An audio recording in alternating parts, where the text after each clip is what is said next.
Chapter 513 Celestial Court. God of Destruction Guan chose to join the Profound Clear Immortal sect, hoping that Black Profound could follow the right path within the Profound Clear Immortal sect. Excessive killing was not a good practice. You chose to join the Profound Clear Immortal sect, and the lady in white was pleased. She then introduced you to the Profound Clear Immortal sect, and during the conversation, you learned her name, Fairy by Xian. Under Fairy by Xian's guidance, you successfully joined the Profound Clear Immortal sect, and officially entered the Profound Pure Great World. Profound Pure Great World? Guan pondered. He knew that the Great Thousand World was considered a whole universe, and the Celestial Spirit Great World had been part of the Great Thousand World before it shattered. Not all Great Thousand Worlds were as fragmented as the Celestial Spirit Great World. How strong a complete Great Thousand World was, even Guan could not judge now, for he had not witnessed it. Alerts kept popping up in front of him as Fairy by Xian introduced Black Profound to her mentor, making Black Profound her junior brother. In the years that followed, Black Profound no longer engaged in battles, but practiced cultivation with his master and Fairy by Xian. The more this happened, the more uneasy Guan felt. He had a feeling that something big would happen, something very significant. Black Profound practiced in the Profound Clear Immortal sect, spending hundreds of years as if he had forgotten the vengeance for Luo Abyss. At the age of 178, the Profound Clear Immortal sect welcomed a Millennia Dao conference, with various teachings from all over the world coming to participate.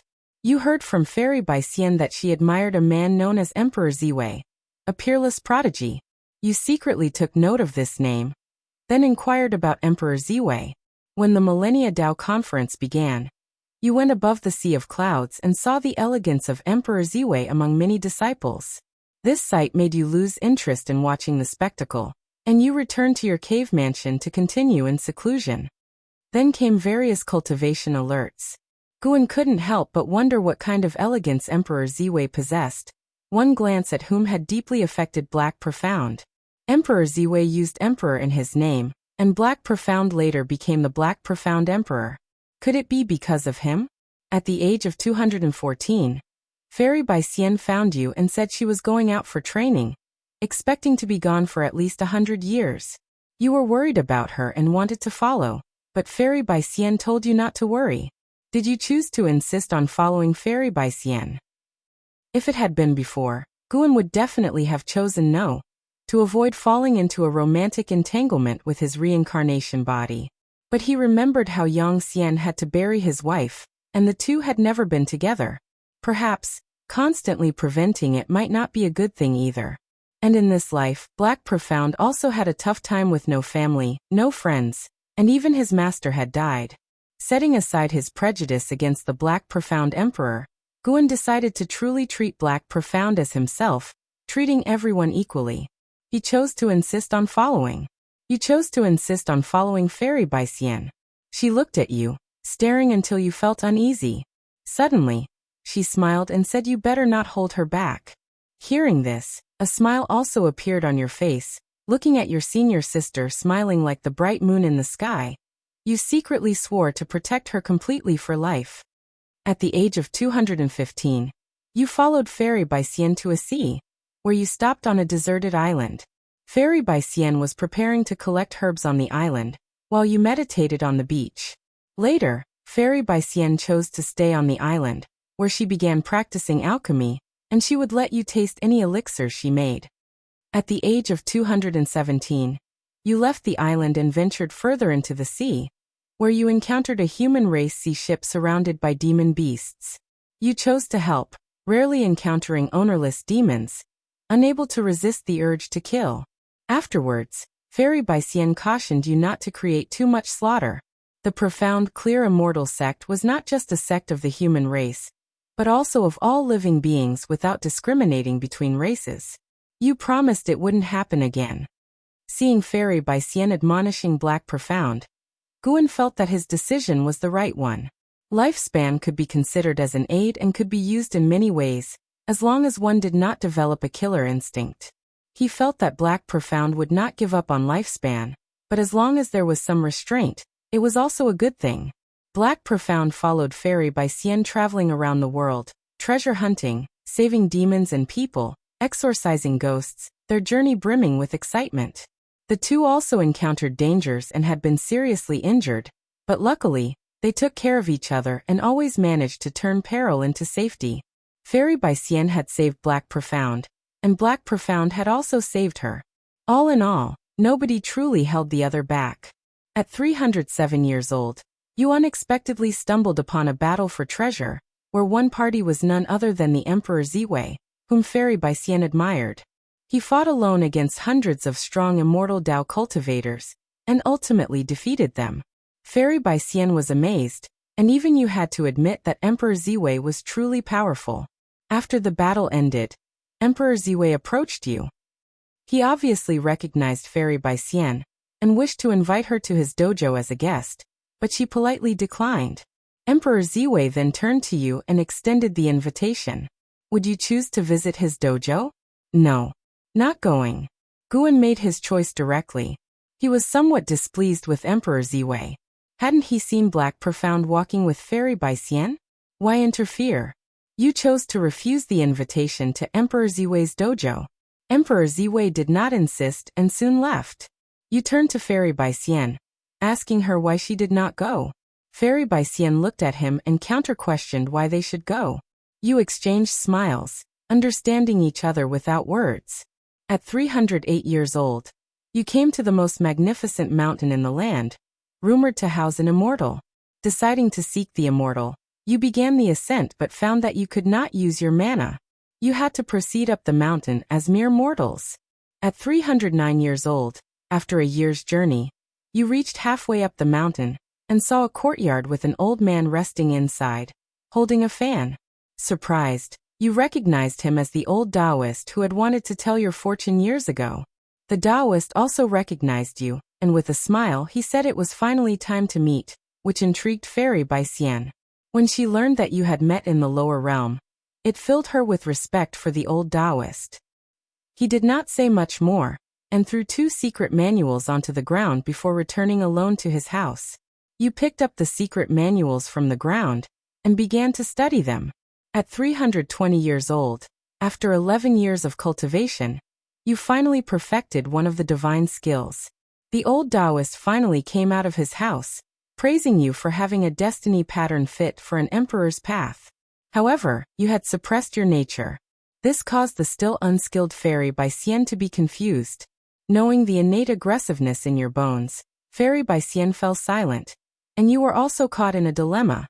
Whether to keep your promise not to kill or to follow the old Taoist's advice and embark on the emperor's path. The hint stopped there. Guan did not hesitate, choosing to keep his promise and not kill. Who persuades someone to start killing? That old Taoist is fishy. You chose to keep your promise to Fairy Bicien not to kill and not to follow the emperor's path, making Fairy Bicien very happy. The old Taoist said you would regret your decision one day. His gaze made you uncomfortable, so you made an excuse, took Fairy Bicien's hand, and bid your goodbyes. At 321 years old, you and Fairy Bicien discovered the legendary divine beast, the celestial auspicious deer, in the forbidden demon forest. You received the blessing of the celestial auspicious deer, enhancing your comprehension. After surreptitiously being cursed by the old Taoist, Guan was cautious and closely watched the hints, fearing Black Profound and Fairy Bicien might encounter danger. Fortunately, they continued to encounter amazing adventures until they were over 500 years old, when both returned to the profound clear immortal sect and entered into seclusion. The next 500 years passed even quicker, yet the event Guan feared still occurred. At 1,347 years old, while in seclusion, you felt a terrifying pressure. You immediately left your cave mansion and saw the sky darken, forming a majestic vortex of clouds, and felt an oppressive atmosphere.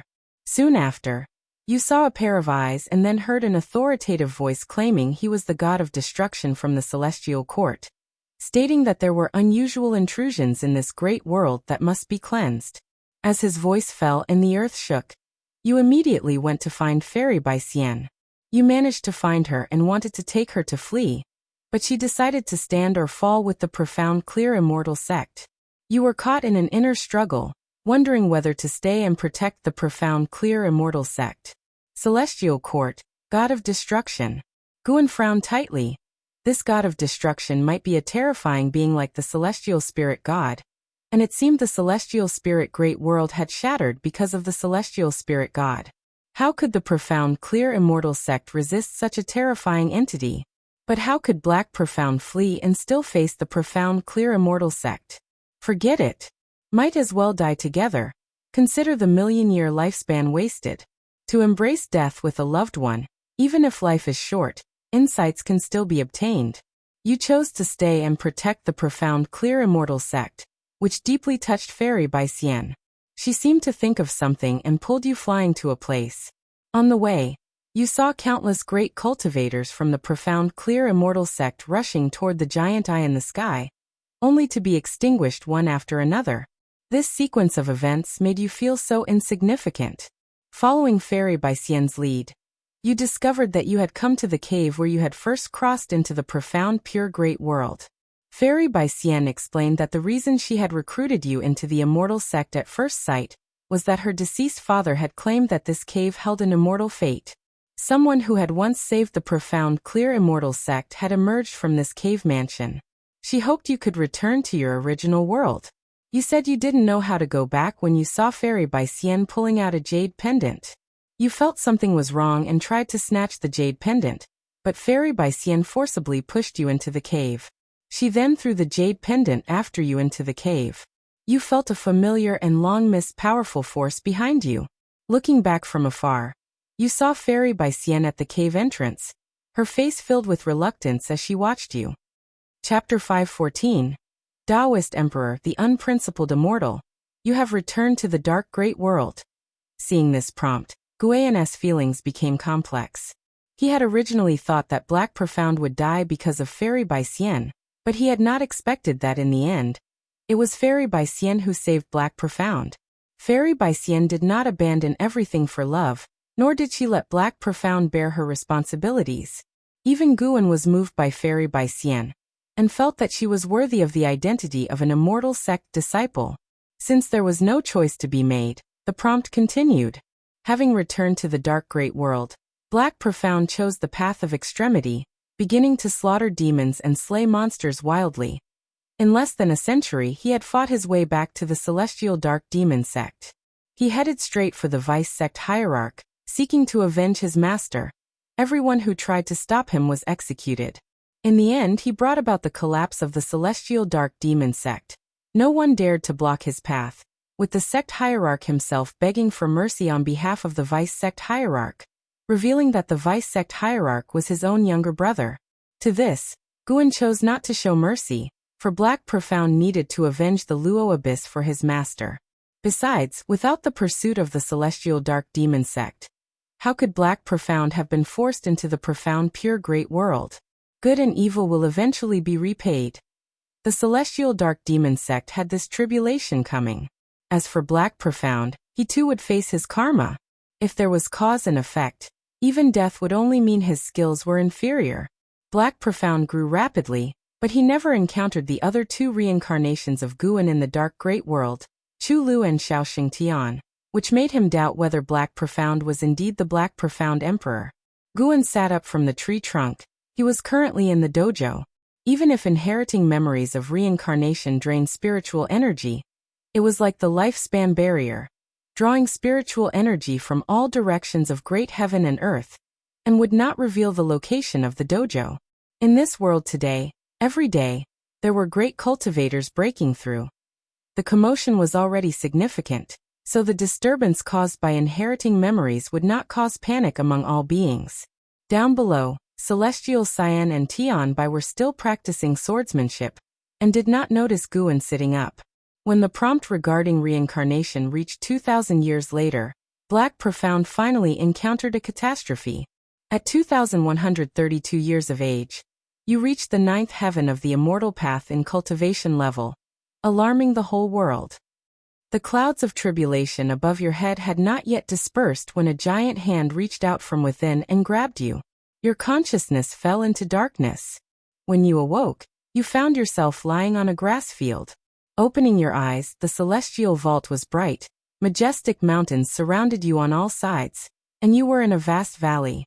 There were other people in the valley, and you discovered that their cultivation levels were no weaker than your own. All at the ninth heaven of the immortal path, and from different great worlds. Someone told you that you were inside a magical treasure, and could not escape. Unconvinced, you tried and realized you indeed could not escape, forcing you to calm down.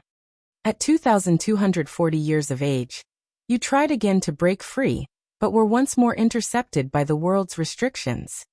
At 2,302 years of age, a pair of eyes appeared in the sky, and you heard a voice.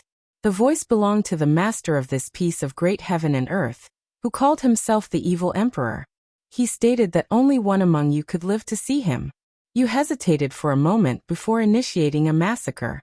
In the end, you slaughtered 736 free immortals, and began to attempt breaking into a greater realm. Your breakthrough was successful, surpassing the 9 heavens of the immortal path. You shattered the world's limits, arriving at a great hall where you met the evil emperor. Astounded by your talent, the evil emperor wanted to accept you as his disciple. Do you choose to agree to become the disciple of the evil emperor? Having witnessed Black Profound's rapid breakthrough to the Tao fruit realm, and seeing the evil emperor remain so composed, Guan realized this individual must be terrifying. After much hesitation, Guan decided to wait. Having killed so many free immortals, Black Profound's lifespan must be immense. It was just that he hadn't had the time to keep improving. You choose to agree to become the disciple of the evil emperor. The evil emperor is gratified and presents you with a golden core to refine. You find that you can only cultivate on the hall, and it's clear that the evil emperor has no intention of letting you leave. You are hesitant. Do you choose to agree to refine the golden core? Guan frowned, weighing his options carefully. If the evil emperor had calculations and the power, why would there be a need for roundabout schemes? If the heart of the evil emperor was good, even if Guan refused, there shouldn't be any trouble. No. Guan made his choice. You refused to refine the golden core. The evil emperor snorts coldly, saying it's not up to you. You engage in a fierce battle, ultimately falling to the evil emperor, who forcibly stuffs the golden core into your body and compels you to refine it, plunging you into a state of chaos. You begin to integrate the heaven-encompassing golden pill. Good gravy. The golden pill of the heaven-encompassing free immortal. What was the cultivation level of this evil emperor? You've comprehended the path of cause and effect. You've comprehended the path of destiny. You've comprehended the path of yin and yang. An evil soul tried to possess you, but you eradicated it by forcibly evolving your lifespan. Your cultivation level has greatly increased. You opened your eyes, and the evil emperor was kneeling before you, calling you master and offering you the emperor's weapon, the karma rebirth moon. You pretended to accept, leading the evil emperor away, and began your secluded cultivation. You successfully crossed the tribulation and reached the realm of profound Yuan free immortal. The evil emperor returned to congratulate you. Suddenly you attacked him. After a fierce battle, you slew the evil emperor, and found the emperor's destiny within the palace. You merged it with your own, changing your destiny pattern, and becoming a Taoist emperor, unconstrained by karma or fate. You named yourself Black Profound Emperor, and as if decreed by some cosmic fate, you felt recognized. At the age of 2,303, you stepped out of the evil domain and into the cosmos. You discovered the vastness of the universe.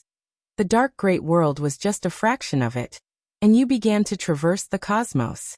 Black Profound Emperor. It was indeed him. Seeing this prompt, Guan felt conflicted. He didn't understand why the Black Profound Emperor would want to kill his reincarnation body. The prompts kept coming. More and more slaughter, but the Black Profound Emperor didn't kill without purpose. He was also searching for a way to break free from the universe, seeking to return to the profound pure great world. When the Black Profound Emperor arrived at the world gate, he didn't encounter the celestial spirit god, leading Guan to speculate that the dark great world might not belong to the celestial spirit great world.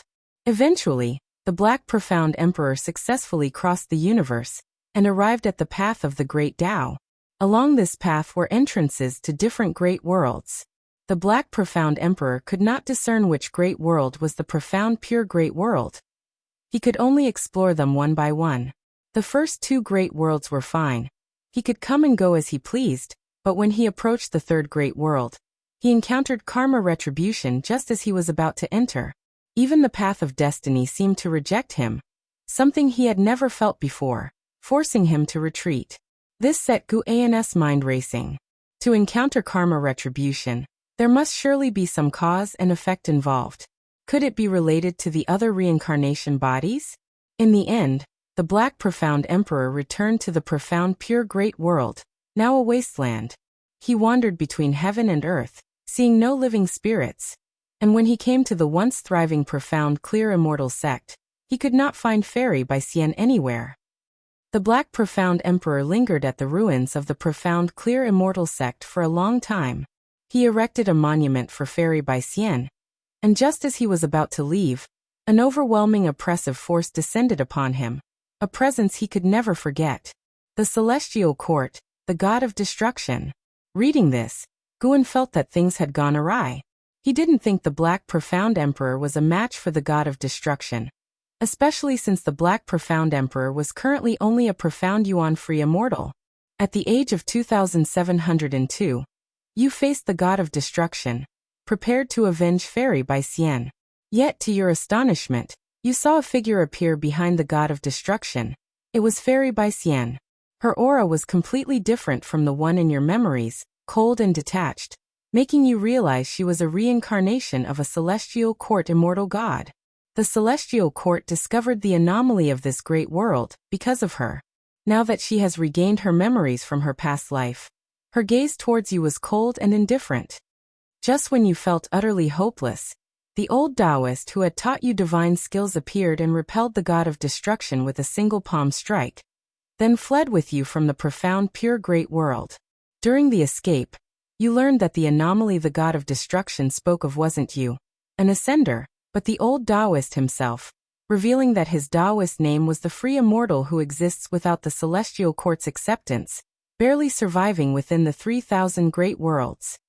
At the age of 2703, you were taken by the free immortal to the land of reincarnation. He urged you again to walk the path of slaughter. Thinking of Fairy by Cien's cold visage, this time you chose to forsake your vow. The free immortal passed on divine skills to you, allowing you to create karma avatars to slay your other reincarnation bodies and break free from the chains of reincarnation. Good heavens! So that's what was happening. This free immortal was really stirring things up. The most crucial point was that Guan had no choice in the matter. It meant that the Black Profound Emperor had not hesitated at all. Greatly spurred by the shock from Fairy by Cien, Guan felt it was absurd, but the prompts about reincarnation continued, indicating that escaping from the lifespan reincarnation was not so easy. If a reincarnation body could kill the original, then a lifespan of 10 million years could be too much of a loss. At the age of 2820, you created 3,000 karma avatars, dispersing them into the 3,000 great worlds, then manipulating them to enter the river of destiny. A third of your karma avatars were exterminated within the year. At 3,007 years of age, the free immortal passed the cultivation technique to you, the Taoist unique venerate skill. Chapter 515, Nining Divine Mansion, Terrifying Celestial God. At 3,116 years old, Guan comprehended the Taoist unique venerate skill and perceived the 3,000 great Tao, gaining enlightenment within his heart. In that same year, all the karma avatars he had sent out were annihilated. He did not inform Wu Dao Immortal of this event. At 3,320 years old, Guan found Wu Dao Immortal and expressed a desire to engage in slaughter. Wu Dao Immortal did not let him leave, but instead sent him into the boundless purgatory, a place of exile used by the Celestial Court. Anyone who fell into it could only engage in endless slaughter until they were killed.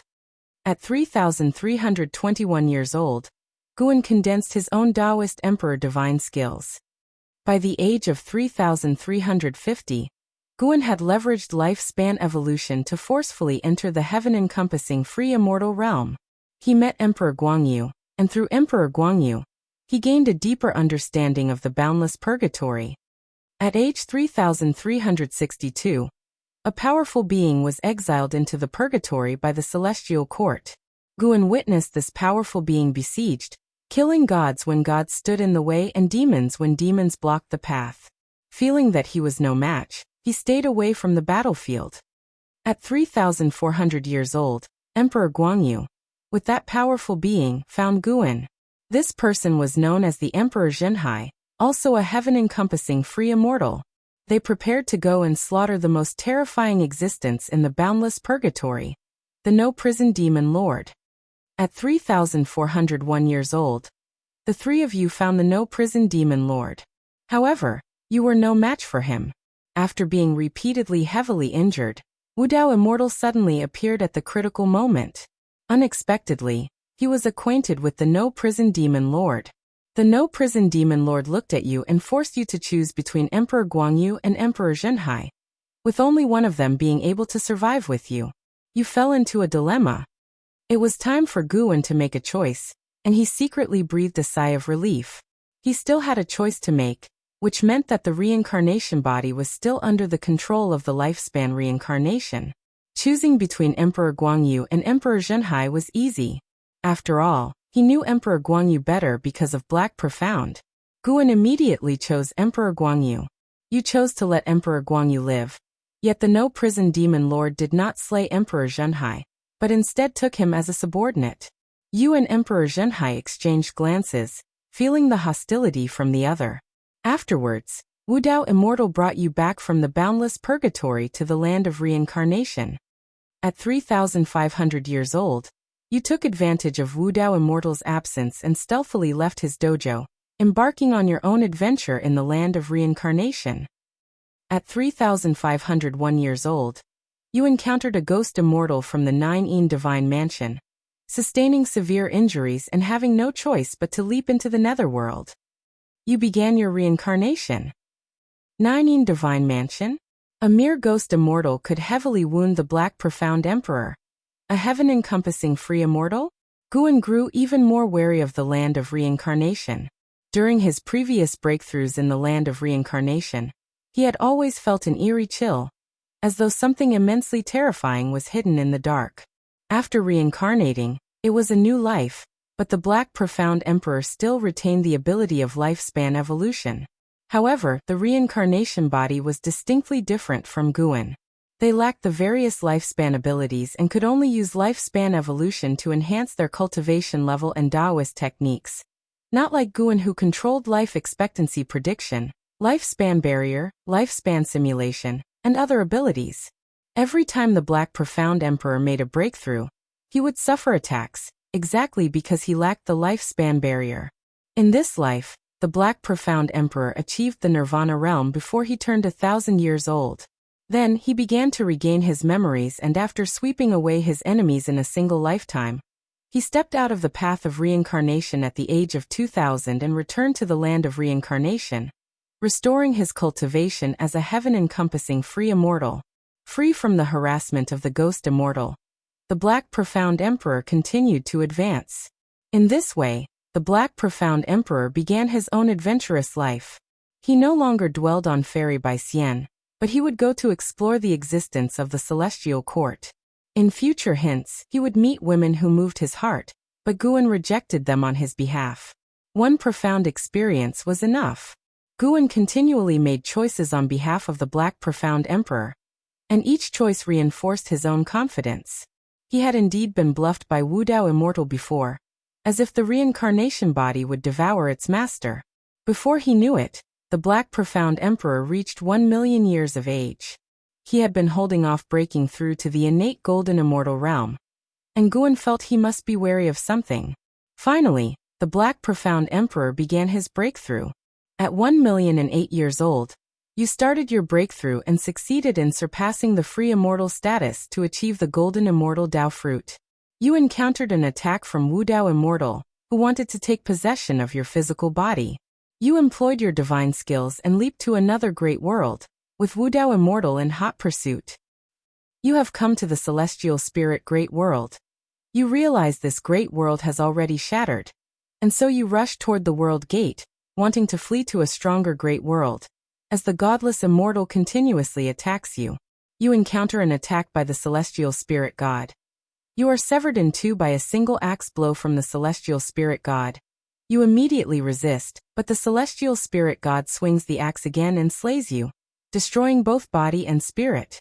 You die at the hands of the celestial spirit god. Reincarnation ends. Damn it. The celestial spirit god again. Even the Black Profound Emperor died by his hand? Celestial spirit god. If you could also slay the godless immortal, then I would truly admire you. That's what Guan thought to himself as he got up, disappeared from his spot, and arrived at the highest peak in the Taoist field of the beginningless. He sat cross-legged on a cliff, and began to inherit the memories of reincarnation. The reincarnation prompts were just a summary. Only by truly inheriting the memories of reincarnation could one feel them vividly. A continuous stream of reincarnation memories flooded into Guan's mind. Upon awakening in the body of reincarnation in the dark great world, the whole world was enshrouded in darkness. The world was dark, and human hearts even darker. Although Luo Abyss had saved Black Profound, he hadn't treated him all that well, but because he was Black Profound's only kin, Black Profound could never forget him. No matter how many years passed, Black Profound would always think of that dark cave mansion. Having become Black Profound, Guan could understand these feelings. The more one lacks something, the more they yearn. He did not miss Luo Abyss, he yearned for kinship, that was all. In the dark great world, not a single day was happy for Black Profound. Guan felt that he had it even worse than Chu Lu and Xiao Xingtian. It was only when Guan stepped into the profound pure great world that his entire world seemed to brighten and become radiant thanks to Fairy Bai Xian's smile. At that moment, he was Black Profound, and he too wanted to protect Fairy Bai Xian for a lifetime. The life that followed, adventuring through the great world with Fairy Bai Xian, was even more carefree and joyous, and also gave Guan a deeper understanding of the power of the great world.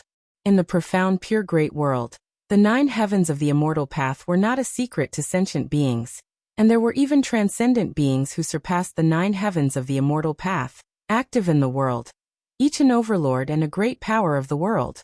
When the god of destruction appeared, the beauty finally shattered.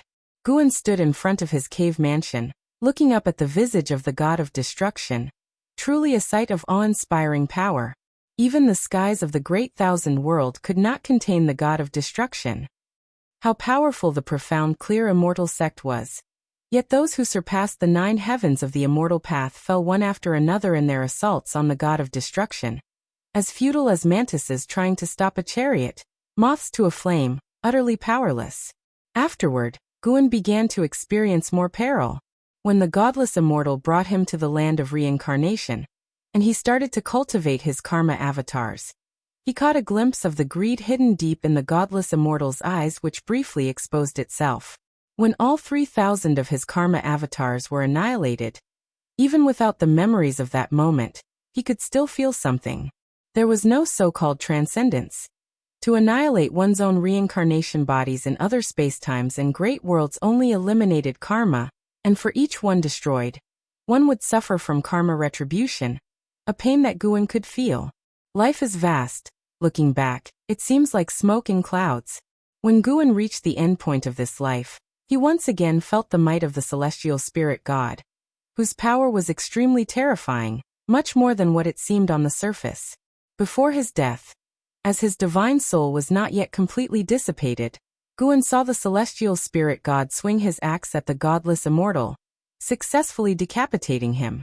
The godless immortal wore an expression of shock, as if he had not anticipated the celestial spirit god to be so powerful. Chapter 5:16. Taoist unique venerate skill. The reincarnation inheritance had ended. When Guan opened his eyes, the sky had darkened.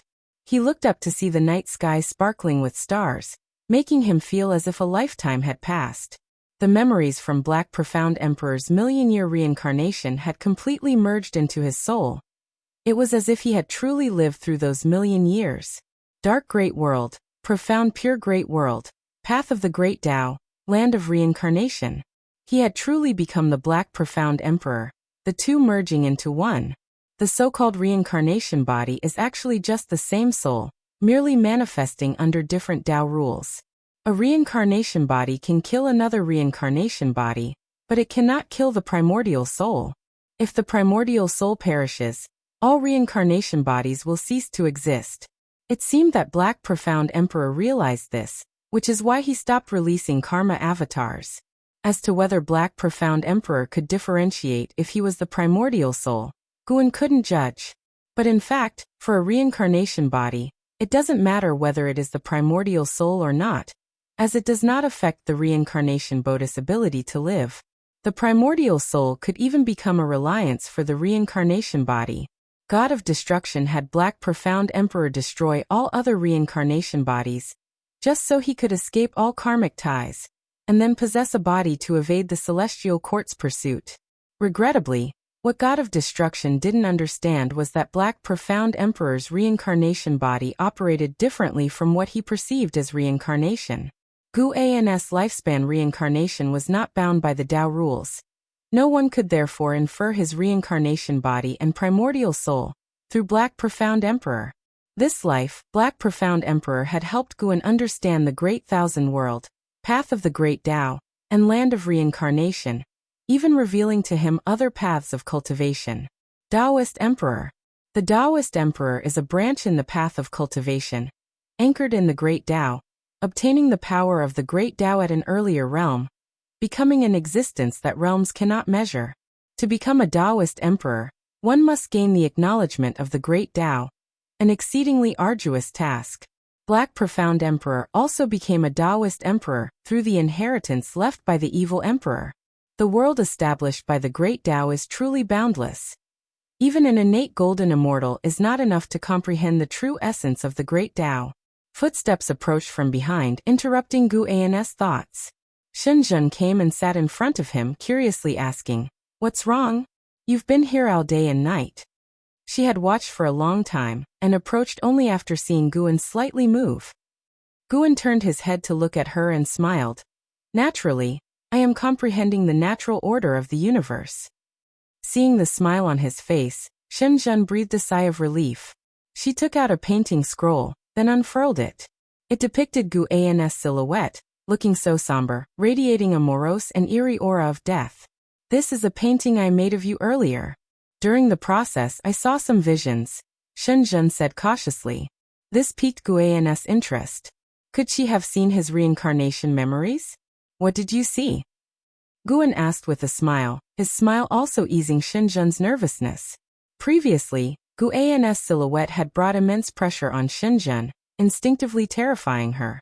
If it weren't for her relationship with Guan, she really wouldn't have dared to approach. Shenzhen hesitated for a moment, then said, "I saw many visions, all fragments, but quite what? Quite shocking. The events and enemies you encountered are beyond what I could have ever imagined." Shenzhen replied, thinking of the God of Destruction's form, and couldn't help but shudder. Who wouldn't despair when faced with such an existence? She thought again about Gu An's parting with Fairy Baisian, and when she saw Fairy Baisian again, that aloof and lofty demeanor made her sympathize with Guan. No wonder so many beauties threw themselves at Guan. Yet he remained indifferent. It turned out he had already experienced a deeply memorable love. Listening to her thoughts, Guan guessed the scenes she had glimpsed. Although they were fragments, the fact that she could see them proved her talent for understanding the way of cause and effect. It wasn't just the way of cause and effect. Perhaps Shenzhen could also glimpse into the path of reincarnation and the way of fate. Guan pretended to be serious. "Those things you've seen, aside from those about me, don't talk about them, and certainly don't draw them, to avoid trouble." Shenzhen nodded. She wasn't foolish. How could she dare to draw the God of Destruction, whom even Guan couldn't defeat? Looking at Gu An's face, Shenzhen felt that he was also carrying a burden, facing enemies he couldn't overcome. Perhaps Guan had come to hide in the celestial spirit great world, just to avoid these formidable beings. For the first time, Shenzhen felt a strong desire to become stronger. Although she was unclear about what exactly had transpired between Guan and that woman, seeing her lofty look down on Guan infuriated Shenzhen. One day, she would accompany Guan to take revenge. After all, she had no attachments in this life and was only following Guan to cultivate. From now on, Guan's enemies were her own. Hearing her thoughts, Guan couldn't help but laugh and cry, but he was, of course, somewhat touched. It was not in vain that he had brought her to the dojo. I will pass on to you a divine skill that will aid you in better understanding the Tao. Do you want to learn it? Guan looked at Shenzhen with a smile. Upon hearing this, Shenzhen's eyes lit up, and she nodded eagerly. This skill is profound and mysterious. It won't show effects in just a year or two. Be mentally prepared, Guan cautioned. Shenzhen replied, in this dojo I'm in no rush. Guan was amused, then proceeded to impart the Taoist unique venerate skill of the Black Profound Emperor to Shenzhen. The Taoist unique venerate skill was originally taught by the immortal without Tao to the Black Profound Emperor, but the Black Profound Emperor had enhanced it, making it even stronger. Guan guessed that the Black Profound Emperor had utilized lifespan evolution, which was why the immortal without Tao, despite pursuing him, couldn't defeat him. The Taoist unique venerate skill of the Black Profound Emperor had surpassed that of the immortal without Tao. The Taoist unique venerate skill was a complete Taoist technique, including divine skills, spells, evasion techniques and formations among others. Once Shenzhen inherited the Taoist unique venerate skill, she could cease cultivating other Taoist techniques. With so many reincarnation memories merged, Guan mastered countless Taoist techniques, and the Taoist unique venerate skill was definitely one of the top tier. Perhaps the Black Profound Emperor's talent was not as great as that of Yang Xian, nor his combat ability, but his opportunities were quite extraordinary. Guan didn't pass it orally but raised his hand, his fingers pressing on Shenzhen's forehead. Shenzhen's eyes widened as she stared intently at Guan, a strange light flickering in her eyes. Soon, she entered a state of enlightenment. The moon set, and the sun rose. Morning sunlight spilled over Shenzhen, who suddenly opened her eyes, staying frozen in place. Then, instinctively looking around, when she saw Guan stretching near a cliff not far away, she finally sighed in relief. The Taoist unique venerate skill was vast and boundless, and just the inheritance of cultivating memories made Shenzhen feel as if she had traversed a vast sea, thus waking up with a feeling of panic as if facing a transformed world. She stood up and walked to Guan's side, about to speak, but then heard Guan say, "This skill, I impart to you alone. You must not pass it on." Hearing this, a smile bloomed on Shenzhen's face, lifting her spirit completely. Chapter 517. 5,000 years old. The cause of transformation. This cycle of reincarnation involving the Black Profound Emperor was just a minor episode in Guan's life. A warning he gave to Shenzhen to keep secret before he returned to his usual rhythm of daily life. Gathering flowers and herbs, mentoring disciples, reading, writing, and so forth. Others in the Taoist field of the beginningless busied themselves with their own cultivation, and time passed quickly before them. In the blink of an eye, Guan celebrated his 5,000th birthday. He alone knew this fact, as everyone around him considered him an old monster who had lived untold years. That year, during the summer, Guan sat on a boulder in the forest, checking his attribute panel. Name: Guan. Lifespan: 5000/61, 551, for 78,029. Physique: primordial infinite body. Cultivation level: perfection in the innate golden immortal realm. A lifespan of over 615 billion years. Not bad, steadily increasing. Guan thought thus, a smile appearing on his face. Beside him was a stream, the very place where he had first met Yi Qingshan and others, now a boundary line of the forbidden land of the Qingkuan sect. He stayed here to wait for someone. While waiting, Guan looked towards the distance, observing the current state of his old acquaintances. Martial resolution had become a high-ranking member of the Supreme Sect, but power was corrupting his talent. Profound celestial intent was still traveling the world, having relinquished all responsibilities since the Supreme Sect had grown stronger, and leading a carefree life. Jiang Qiong had become a Supreme Elder, currently in seclusion and cultivating. Li Xiandao, supported by Yang Jian, began to expand the boundaries of the Taizong dynasty. The world remained a battleground between the Immortal Dynasty and the Holy Court, with both sides losing numbers, but their overall destiny improving as they birth more powerful and outstanding individuals. Without the intervention of the free immortal, all was relatively peaceful. Guan's gaze landed on Li Ye, who had been quickly increasing in cultivation under the tutelage of the Sword Annihilation ancestor, especially in his sword intent, which was fiercely potent. Having instruction surpassing even the 9 heavens of the immortal path from a sword Dao expert, Li Ya's opportunity was among the top in the world, only in how surpassing him among their generation. With the vast world filled with talents like fish in a river, the supreme sect producing 2 pinnacle geniuses gave Guan a great sense of achievement. With this feeling of accomplishment, Guan began to predict Li Ya's future. As he calculated, his expression grew peculiar.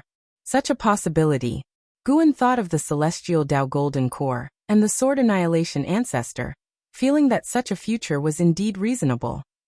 Everything had its advantages and drawbacks, and as Li Ya grew stronger, he would also have to bear the karma that strength brought. After a long while, a figure approached from the depths of the woods, spotting Guan from a distance and immediately growing excited, rushing over. It was LV Xian, once the top talent of the Taizong Imperial Dynasty, and the son of the sect leader LV Baitian.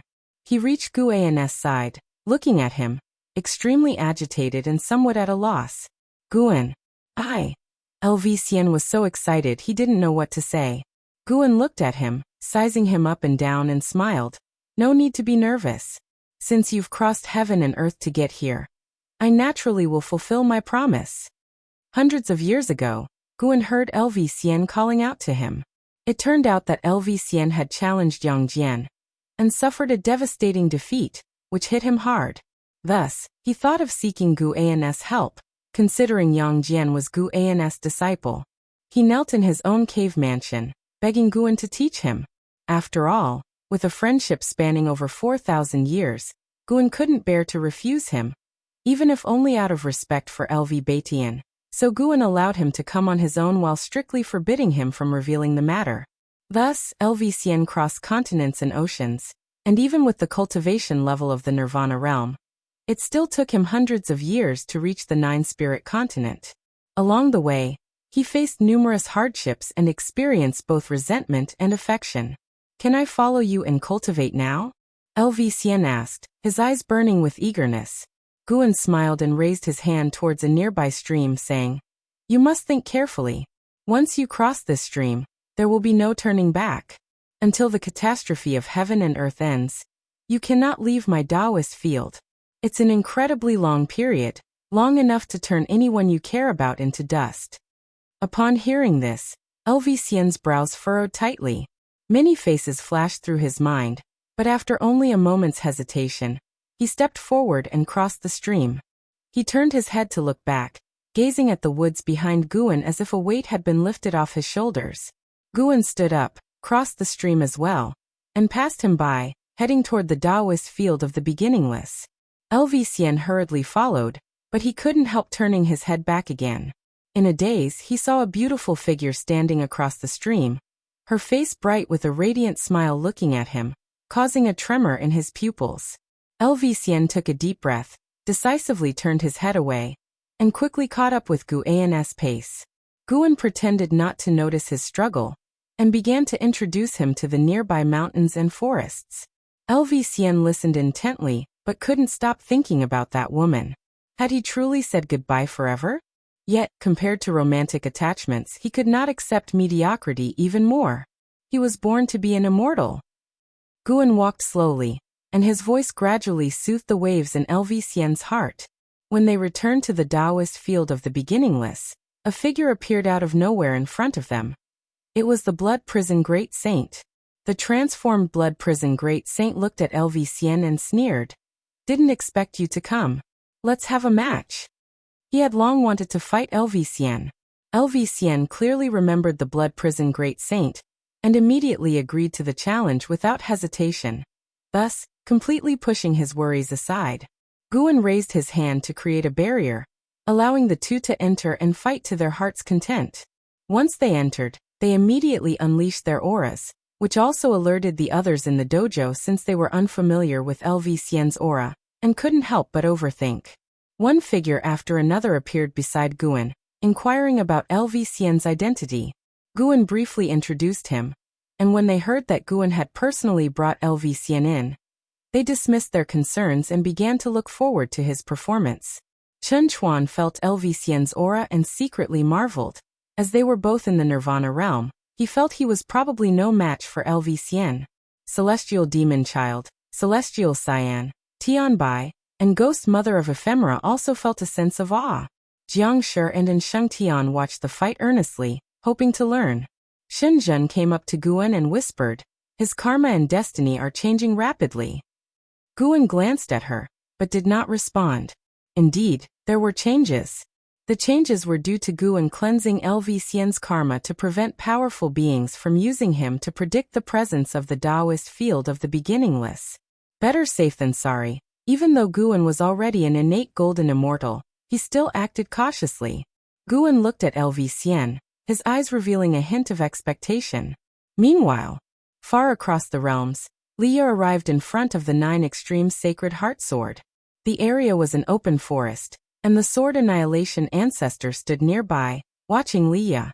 In front of Leah, the 9 Extremes Sacred Heart Sword was stuck in the soil, its blade etched with crimson flame patterns, and about 4 fingers wide. The hilt was dark purple, resembling the scale armor of some exotic beast wrapped around it, and the guard was engraved with a lifelike, eerie eye. As Leah looked at the 9 Extremes Sacred Heart Sword, he tried to calm his emotions, while the divine exotic immortal spirit leaped out of his body and perched on his shoulder, eyeing the 9 Extremes Sacred Heart Sword. Chapter 518. Famous throughout the world, Silent Extinction Aura. To have the 9 Extremes Sacred Heart Sword submit to you, you must first be fearless. The greater your fear, the stronger its backlash will be. And then you will endure pain unimaginable to ordinary people. No matter how painful, you must not be afraid. If you are not confident that you can do this, it is still not too late to give up now. The voice of the Sword Annihilation Ancestor came from aside, and Li Ya's expression flickered upon hearing this. The divine exotic immortal spirit turned its head to look at the Sword Annihilation Ancestor and asked, "What happens if one fails?" The Sword Annihilation Ancestor responded, "At best, 2/3 of your 3 souls and 7 spirits will be damaged, but at worst, your soul will scatter, leaving only an empty shell to be possessed by the Sword Soul." These words caused the divine exotic immortal spirit to shudder. Its gaze toward the 9 Extremes Sacred Heart Sword was filled with dread. It whispered, "You're not burdened by a deep-seated vendetta, nor do you have anything urgent that you must do right away. Why risk this?" Upon hearing this, Li Ya's eyes became resolute. He took a deep breath and said, "It's precisely because there is no necessity that I must push myself. I don't want to live a mediocre life." With that said, he grasped the hilt of the 9 Extremes Sacred Heart Sword. Boom! A violent evil aura burst from inside the 9 Extremes Sacred Heart Sword, soaring into the sky and attempting to scatter the clouds above. The surrounding woods shook violently as if they were about to be uprooted. The Sword Annihilation Ancestor raised his hand, pressed forward, and tranquility returned to heaven and earth.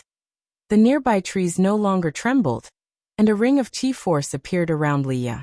Leah's face was strained with popping veins, and his eyes wide, his gaze started to be veiled in bloodshot red, gradually losing their luster.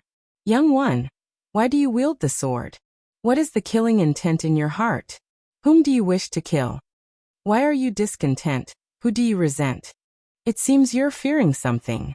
A gloomy voice kept echoing in Li Ya's ears, making the world in his eyes spin. He suddenly found himself on a desolate plain under a blood-red sky. He saw a figure in the distance on a hillside, only its silhouette visible, not its face. Just as Leah was about to speak, suddenly a whooshing sound came. Uft! A sword thrust through Li Ya's throat, making his body lean back, his eyes widening. In his pupils was reflected the face of Guan Guan, with disheveled hair and fierce eyes like a fierce ghost, pierced through his throat. Far away in the Taoist field of the beginningless, Guan was feeling the illusion that Leah was experiencing. The Sword Annihilation Ancestor was being crafty, actually trying to deduce the karma between Leah and him through the 9 Extremes Sacred Heart Sword. It seemed that the Sword Annihilation Ancestor had other motives for coming to the celestial spirit great world. Guan was not too worried. The difference in their cultivation levels was vast. The Sword Annihilation Ancestor couldn't reach him. He felt the sword intent from the sword annihilation ancestor entering Li Ya's body, helping him withstand the backlash of the 9 extreme sacred heart sword, which reassured him. Perhaps the sword annihilation ancestor had plans for the supporting Dao sword venerable, but at least he wouldn't let Li Ya die right now. Li Ya was only at the Nirvana realm, and couldn't bear the power of the 9 extreme sacred heart sword on his own. The fact that the sword annihilation ancestor intervened showed that he truly wanted Li Ya to inherit this power, regardless of later schemes, and Guan would act again if needed. Guan then turned his attention to the battle between the Blood Prison Great Saint and LV Xian. Feeling expectant, he personally trained LV Xian, who must become stronger as, after many years in the primordial era, LV Xian was the strongest in heaven and earth. A smile involuntarily appeared on Gu An's face as he thought of the delightful outcome. Meanwhile, LV Xian was feeling immense pressure, shocked by the strength of the Blood Prison Great Saint. Yet he was also thrilled. To think a fierce bull could be so powerful, his training with Guan would surely make him stronger. The celestial demon child, an Xian Chen Chuan, and others were also discussing the battle, equally astounded by LV Xian's displayed strength since the Blood Prison Great Saint was a loose immortal, and for a Nirvana realm cultivator to fight a loose immortal to such an extent spoke volumes of his talent. At dusk, Supreme Sect, 3rd Medicine Valley. Long Qing came down from the pavilion. He saw Candle Star standing on a roof, gazing steadily into the distance. He immediately flashed to Candle Star's side and asked, "What are you looking at?" Candle Star replied, "The 9 extreme sacred heart sword. The sword is recognizing its master, and it's recognizing a cultivator from the Nirvana realm." Nirvana realm cultivator? Long Qing couldn't help but frown, finding it absurd. Candle Star continued, "Speaking of which, this person has some connections with you. To be precise, he is connected through the cause and effect of the supporting Dao sword venerable, and his name is Li Ya." Elderly. Long Qing's tightly furrowed brows relaxed. "If it's him, it's not surprising. Perhaps my master is protecting him." Long Qing had grown up following Guan and knew well the relationship between Guan and Li Ya. Candle Star looked at Long Qing and asked with a smile, "Do you think your master has really left the celestial spirit great world?" Although Long Qing had already reached an agreement with Candle Star, he still retained a bit of wariness towards him, given the vast difference in their cultivation levels. Long Qing shook his head. "How would I know? After all, I didn't follow him." Candle Star smiled, deciding not to ask any further. How powerful will Elderly become after mastering the 9 extreme sacred heart sword? Long Qing asked curiously. The 9 extreme sacred heart sword had caused such a stir in the past, and he had longed for it too. Candle Star answered, "With this sword in hand, even the 9 heavens of the immortal path cannot kill him.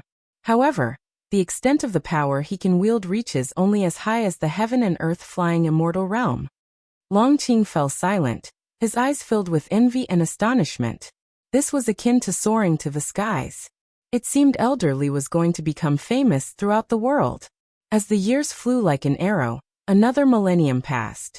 Inside the Taoist field of the beginningless, Guan lay on a tree reading a book, while below on the grassland, figures like an Xian, celestial demon child, celestial Cyan, Tianbai LV Xian, Blood Prison Great Saint, and Jiangshi were meditating, all immersed in the Tao intent imparted by Guan's sunlight sprinkled down, seeping through the gaps in the leaves and falling upon Guan. He slowly raised his head and looked towards the celestial vault. Ever since he had arrived at the Taoist field of the beginningless, time had passed much faster than before, but he did not feel uncomfortable. Instead, he enjoyed it as his lifespan also increased rapidly. The celestial spirit Great World, which had known peace for over 2,000 years, was going to face turmoil again. The will of heavenly Tao always remembered to destroy all living beings. This time, it was other great worlds within the universe that were invading, preparing to take over the celestial spirit Great World, with Tao Fruit Realm beings scheming in the background. Guan had no intention of intervening. Nowadays, the celestial spirit Great World was a place where many powerful beings were interconnected with bound interests, and many strong beings would not allow the celestial spirit Great World to be destroyed at this critical juncture. He was more of a spectator. Elder Brotherly, Although you have already become famous throughout the world, this calamity might cause you to stumble again. Guan murmured to himself, a smile appearing on his face. 500 years ago, Leah had emerged abruptly, wielding the 9 extremes sacred heart sword and challenging sword cultivators across the world. Victorious in every battle, his fame was unparalleled for a time, and people had forgotten about and how, considering Leah the greatest talent in the world, even though he relied on the 9 extremes sacred heart sword. Suddenly, Guan's expression changed slightly as he looked towards outer heaven. This aura, are you still not giving up? Guan thought to himself, his gaze sharp. He felt the aura of the silent destruction god emperor, coming from the world gate. The silent destruction god emperor had possessed the Long clan's flesh, and in order to capture Long Qing, he even planned to harm all living beings. Such actions had already put him on Guan's kill list. Chapter 519. The Great Tao Tree, Divine Emperor's Pawn in the Depths of the Universe. A world gate stood tall. Here it seemed as if there were no hours. The years could not taint this grand, towering gate. At this moment, a bright light shone from within the world gate. A figure slowly stepped out from the strong light, clad in black armor, a mysterious presence, a helmet underneath which was as black as a black hole, making it impossible for anyone to see his true face. It was the silent destruction god emperor. In his right hand, palm facing up, hovered a golden token, long as a knife, intricately carved on its surface, emanating a brilliant golden radiance, dazzling beyond compare. As he walked out of the world gate, he stopped, turned his head to look at the figure of the celestial spirit god. Another 7 figures stepped out one after another from the world gate, men and women alike, each with a celestial demeanor and magnificent bearing. Their gazes also turning toward the celestial spirit god. Whatever you all intend to do, you must not destroy this great thousand world. Otherwise even your celestial orders won't be able to save you. The voice of the celestial spirit god rang out, indifferent in tone, with an unyielding firmness that allowed no rebuttal. Before the silent destruction god emperor could speak, a man in a white robe behind him raised his hand in greeting and smiled. Celestial god, rest assured, we have only come to capture one person, and will not disrupt the rules of the great thousand world. The celestial spirit god did not respond, and the silent destruction god emperor proceeded to step toward the depths of the universe, followed closely by the man in the white robe and others. Soon, this expanse of void fell into silence once more. The bright light inside the world gate dissipated, and the surroundings of the world gate dimmed, with only the light emanating from the celestial spirit god persisting. Although the arrival of the silent destruction god emperor drew Guan's attention, he did not initiate an attack because he felt that the silent destruction god emperor also possessed an innate golden immortal's cultivation level. Battling an opponent of the same realm wasn't wise. Guan, lying on a tree branch, sat up. Forget it, let's have a lifespan simulation. Requires 5 billion years of lifespan. Continue. 5 billion years of lifespan? That's way too expensive. Guan directly chose no. There was no need to waste lifespan, especially since the aura of the silent destruction god emperor didn't intimidate him. The silent destruction god emperor wouldn't be able to discover the Taoist field of the beginningless, unless he intended to destroy the celestial spirit great world. Although many have seen Guan in this world, Guan has already tampered with their cause and effect. No one would be able to trace back to the Taoist field of the beginningless. Guan lay back down, continuing to read his book. He would cross that bridge when he came to it. It must be said, in these years the profound celestial intense penmanship had improved greatly. The depiction of emotion in the text was especially delicate, tugging at one's heartstrings. Guan read intently. Through the words he could visualize the scenes of the past, the characters' emotions as fervent as fire.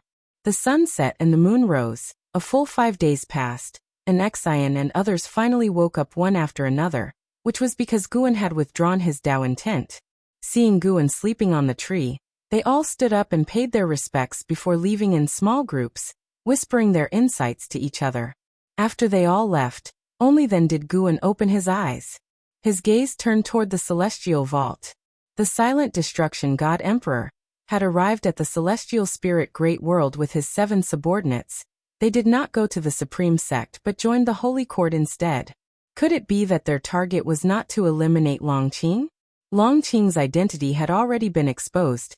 Even that candle star knew clearly, the silent destruction god emperor must also be aware. Perhaps the silent destruction god emperor wanted to possess Longqing's body. After watching for a while, and confirming that the silent destruction god emperor had no immediate intention to act, Guan flipped off the tree, ready to gather medicinal herbs. No matter what sinister plots and schemes the silent destruction god emperor had, his progression in strength could not stop. Once he reached a lifespan of 100 billion years, Guan could peer into higher realms. Getting stronger was always the right move. At the same time, in the sacred domain within the Grand Council Hall of the Holy Court, the Saint Minister sat at the head, looking down upon the silent destruction god emperor and his 7 subordinates. The Saint Minister remembered the battle fought between the silent destruction god emperor and the supporting Tao sword venerable. Although the god emperor was annihilated by a single move from the sword venerable, the aura he exuded at the time was still vivid in his memory. "Why have you come?" the Saint Minister asked. He didn't know why the silent destruction god emperor was still alive, but with the supporting Tao sword venerable having left the celestial spirit great world, he had to be cautious in facing these outsiders from beyond. Looking at the silent destruction god emperor and the others, the Saint Minister felt bitter. He had tirelessly reached the state of a free immortal, but the opponents he faced were numerous and even stronger. It seemed as though the heavens were toying with him. A man in white robes stepped forward from behind the silent destruction god emperor and said with a smile, "Now the immortal dynasty has an existence that surpasses the free immortal. Once he merges with the immortal god destiny pattern, the end of the holy court won't be far off." With those words, the Saint Minister's expression turned ugly. He had always been troubled by this matter, but was powerless to address it. How could he feel good having it pointed out by others? It was clear. These people wanted to use the holy court. The key issue was that the holy court was indeed on the path to doom. There seemed to be no imminent peril, but it was really just a matter of time. Since he couldn't refuse these people's manipulations, the Saint Minister struggled to keep his composure. The man in white continued to speak with a smile. "Even if the young immortal emperor merges with the immortal god destiny pattern, he would not be a match for us. We can assist the holy court. You needn't worry about the court becoming our puppet, for we shall leave sooner or later. We are in this world only to cultivate one person." The Saint Minister inquired, "May I ask who this person is? Is he within my holy court?" The man in white shook his head. "No, we only need the holy court to create obstacles for him, better tempering him and allowing him to grow stronger." After hearing this, the Saint Minister fell into silence. "We will not help you directly annihilate the young immortal emperor. You probably already realize the existence of the tribulations of heaven and earth, and the will of the heavenly Tao. If the young immortal emperor acts against the holy court, naturally we will intervene. Before that, we will stay in the holy court," the man in white said. These words did stir the Saint Minister's heart.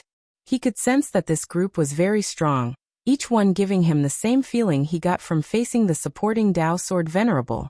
The most crucial point was that he had no room to refuse. To do so would only make things uglier, perhaps disastrously so. As the Saint Minister sighed inwardly, the silent destruction god emperor raised his hand, and from his palm flew a wooden rod. It was a red wooden rod, with a curved top like a serpent. Apart from being brightly colored, it looked unremarkable. The silent destruction god emperor spoke. "This rod is made of Tao wood and can grant you unparalleled strength, as well as assist you in comprehending the great Tao. Consider it a gift for our first meeting."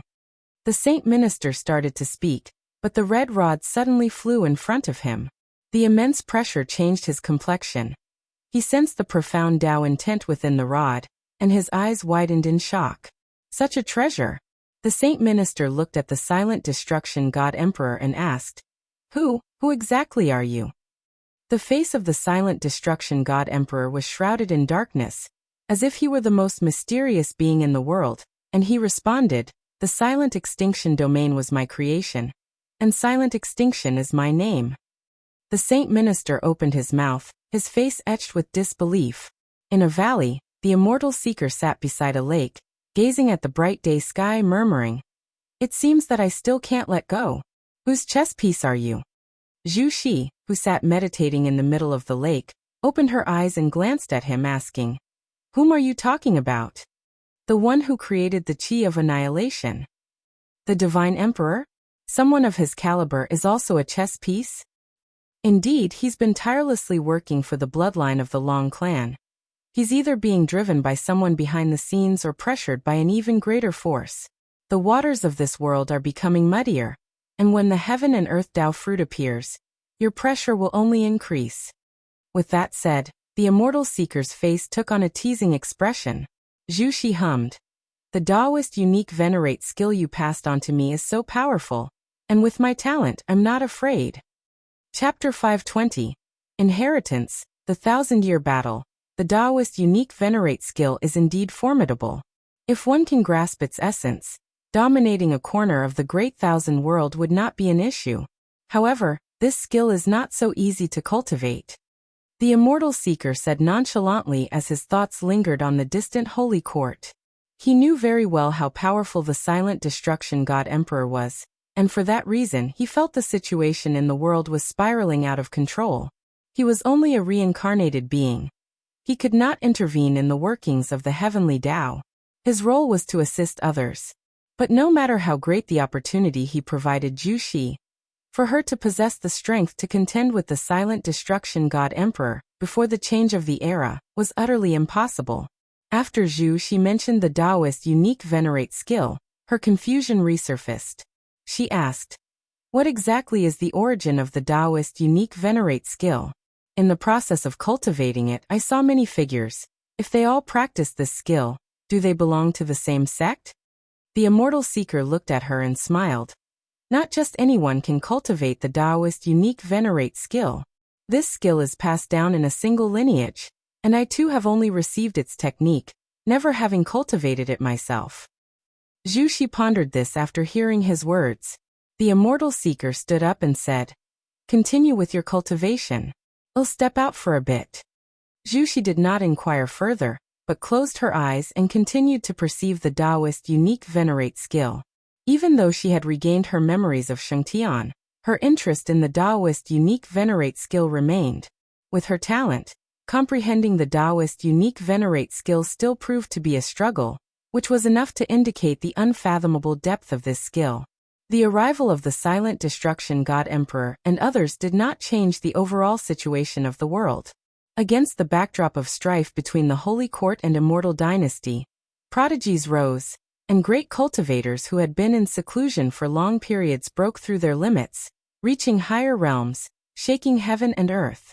The number of living beings between heaven and earth dwindled, with cultivators moving toward the central region of the celestial spirit great world and mortal spirits fleeing to the edges.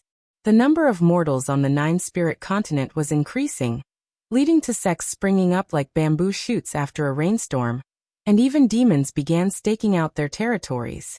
The Taoist field of the beginningless, situated near the Qiankuan sect, fortunately faced no trouble. On this day, Yi Qingshan and 4 others came into the forest to meet an Exian. All 5 had successively reached the Nirvana realm in cultivation, but they still acted with restraint in front of an Exian. They could never ascertain Nzin's cultivation level, so they believed her realm to be far above theirs. "A sect's main technique inheritance is missing?" An Exian asked, frowning. Yi Qingshan's face showed a bit of awkwardness. He cleared his throat, braced himself, and said, "Indeed, figures from the sea sects have appeared on the fringes of the mainland. They have deeper resources and are constantly recruiting mainland cultivators. Numerous families and prodigies in our Qiankuan sect have been poached. Ultimately, the Qiankuan sect lacks exceptional advantages." He felt there was no reason to come to an Exian, but recalling the thousands of years they had known each other and the familiarity that had grown, coupled with the urging from the higher-ups in the sect, they had no choice but to approach her. The Qiankuan sect was no longer just their sect, but belonged to 1,000,000 disciples. For the future of the sect, what was the harm in losing face? After all, Yi Qingshan was prepared for the awkwardness of being rejected. Cheng Meng followed up. Senior, we dare not demand that you bestow upon us such an inheritance, but even just pointing us in the right direction would be appreciated. The other three echoed in agreement. The 5 of them had ventured out for 1,000 years, but within the entirety of heaven and earth, they were still at the bottom. Their cultivation techniques, spells, and divine skills were quite mediocre within the immortal Tao realm. An Xian quietly watched them, making them so ashamed that they wished they could shrink into the ground. Suddenly, an Xian pursed her lips in a smile and said, I do indeed have an inheritance that suits you. At these words, the 5 of them looked up at her with surprise. An Xian raised her right hand, and with a flick of her finger, 5 secret manuals appeared in her hand. The covers of these 5 secret manuals bore no titles, and within Zin's actions, I Ching Shan and his 4 companions exchanged perplexed looks. The techniques and divine skills of the immortal Tao realm were vast and boundless, definitely not something that could be contained within just 5 books. They dared not offend an Xian, however, and could only grumble in their hearts. Choose one, an Xian said with a smile, feeling secretly thrilled. Was this what it felt like to pass on one's teachings? Before coming here today, her master had handed her the 5 secret manuals. She had been puzzled at first, but after I Ching Shan and his companions spoke up, she came to admire her master's foresight. This, I Ching Shan frowned. Could a legacy be passed down in such a frivolous manner? An Xian raised an eyebrow, and I Ching Shan immediately stepped forward to draw a manual from her hands.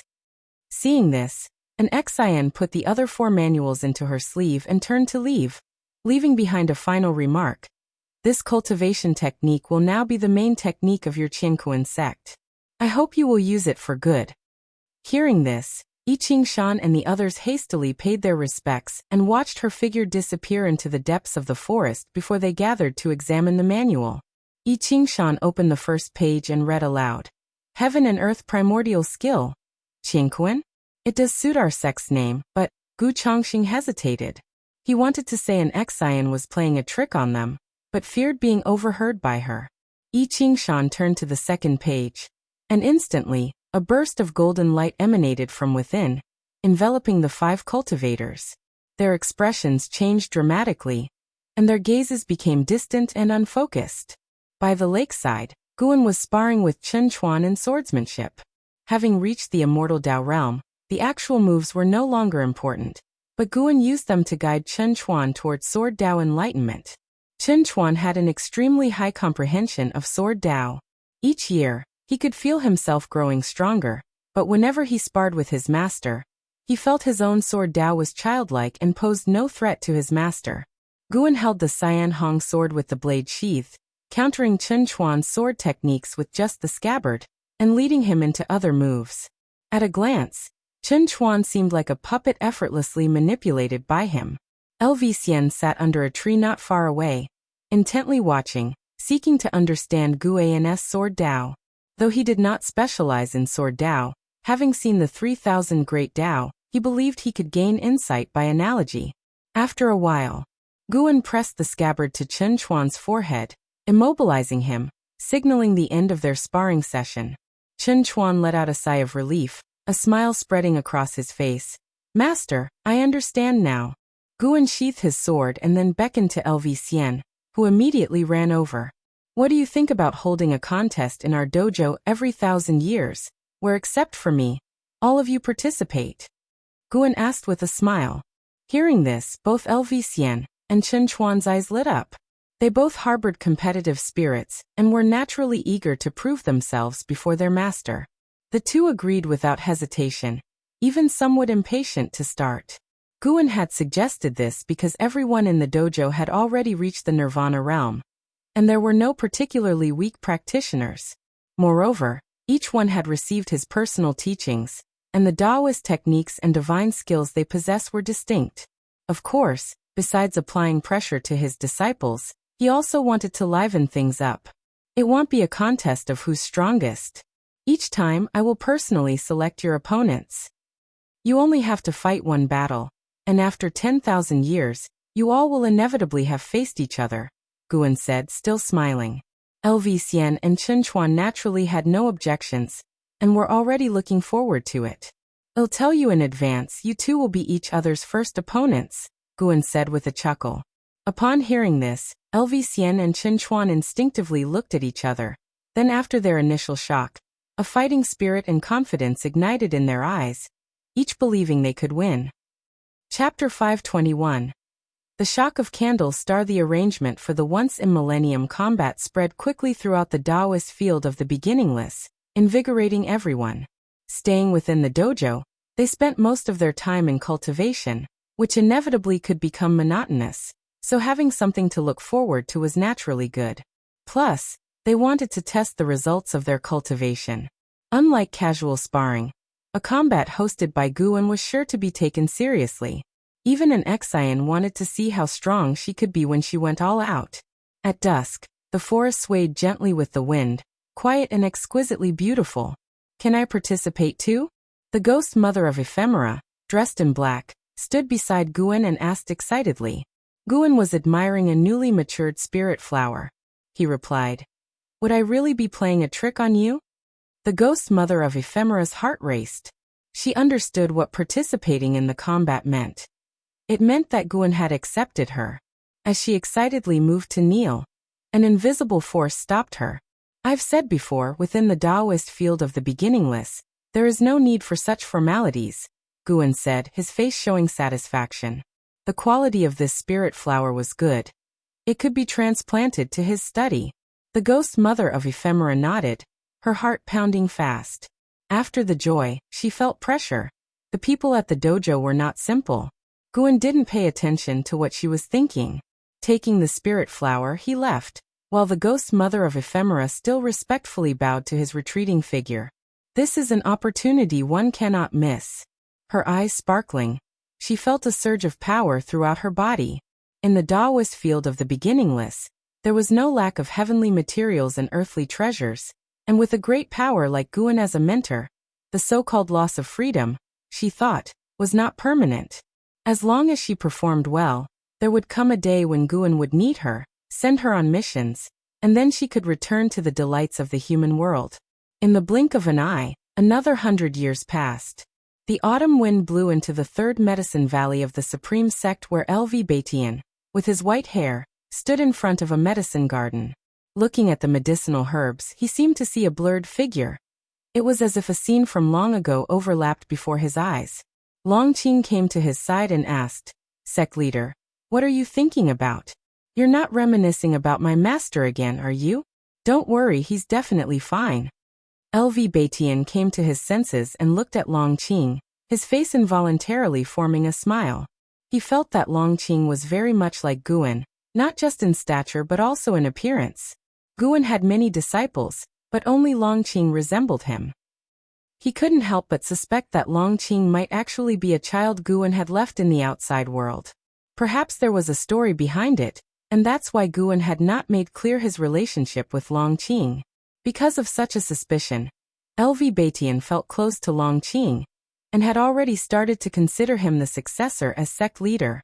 With the connection of being a disciple of the supporting Tao Sword Venerable, it would certainly not be difficult for Long Qing to take the position in the future. The heaven-splitting axe was still on the heaven-repairing platform. As long as the sword intent of the supporting Tao Sword Venerable remained, the Supreme Sect couldn't forget or overlook the Sword Venerable. "Are you ready to be the sect leader?" LV Batian asked with a smile. Upon hearing this, Long Qing showed a confident smile and said, "Of course I'm ready. With Senior Candlestar supporting me, I believe I can handle any trouble that comes my way." Hearing him mention Candlestar, LV Batian didn't pay too much attention. Strong as Candlestar might be, could he be as strong as Guan? He was the sect leader who often leveraged the power of the supporting Tao Sword Venerable. LV Batian began to instruct him on what to pay attention to as sect leader. Long Qing listened earnestly. Many said that LV Batian wasn't formidable enough, and that he only held his position because of the supporting Tao Sword Venerable. But in Long Qing's eyes, that was precisely what made LV Batian remarkable. Pulling in a powerhouse with no blood or mentor-disciple ties as a stable supporter over the years. Wasn't that impressive? Being a sect leader wasn't just about who had the highest cultivation level, but about such maneuvers. That's why Longqing greatly respected LV Batian, and also wanted to learn from him. While chatting, LV Batian started to talk about the past, how he once disguised himself as a medicine slave to serve as Gu An's assistant, when neither knew the other's identity, and that's how they formed a bond. Each time he talked about these past events, a smile would slip onto LV Batian's face. Unable to help himself, Longqing spoke up. The words he said, maybe he was guiding you on how to be a better sect leader. After all, how could he not know your identity?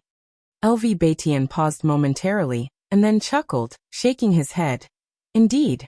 But he could have chosen someone else, yet he chose me, who had made mistakes. His broad-mindedness is unimaginable.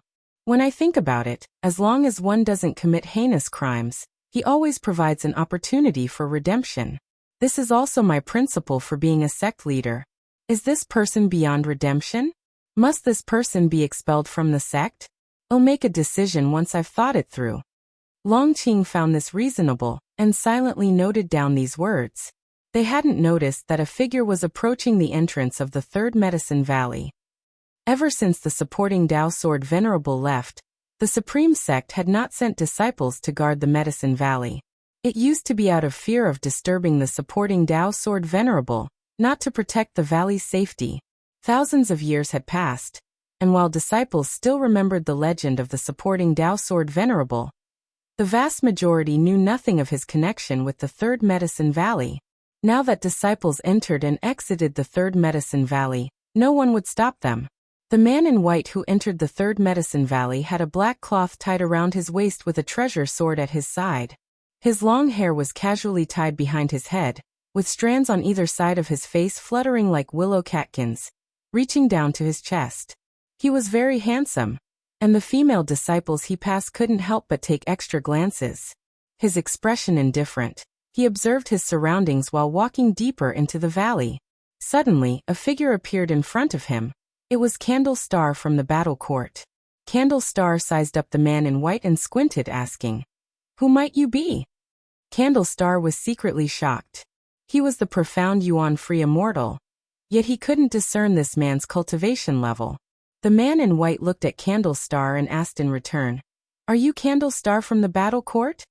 Upon hearing this, Candle Star's brows furrowed deeply, surprised that the stranger recognized him. "Just who are you?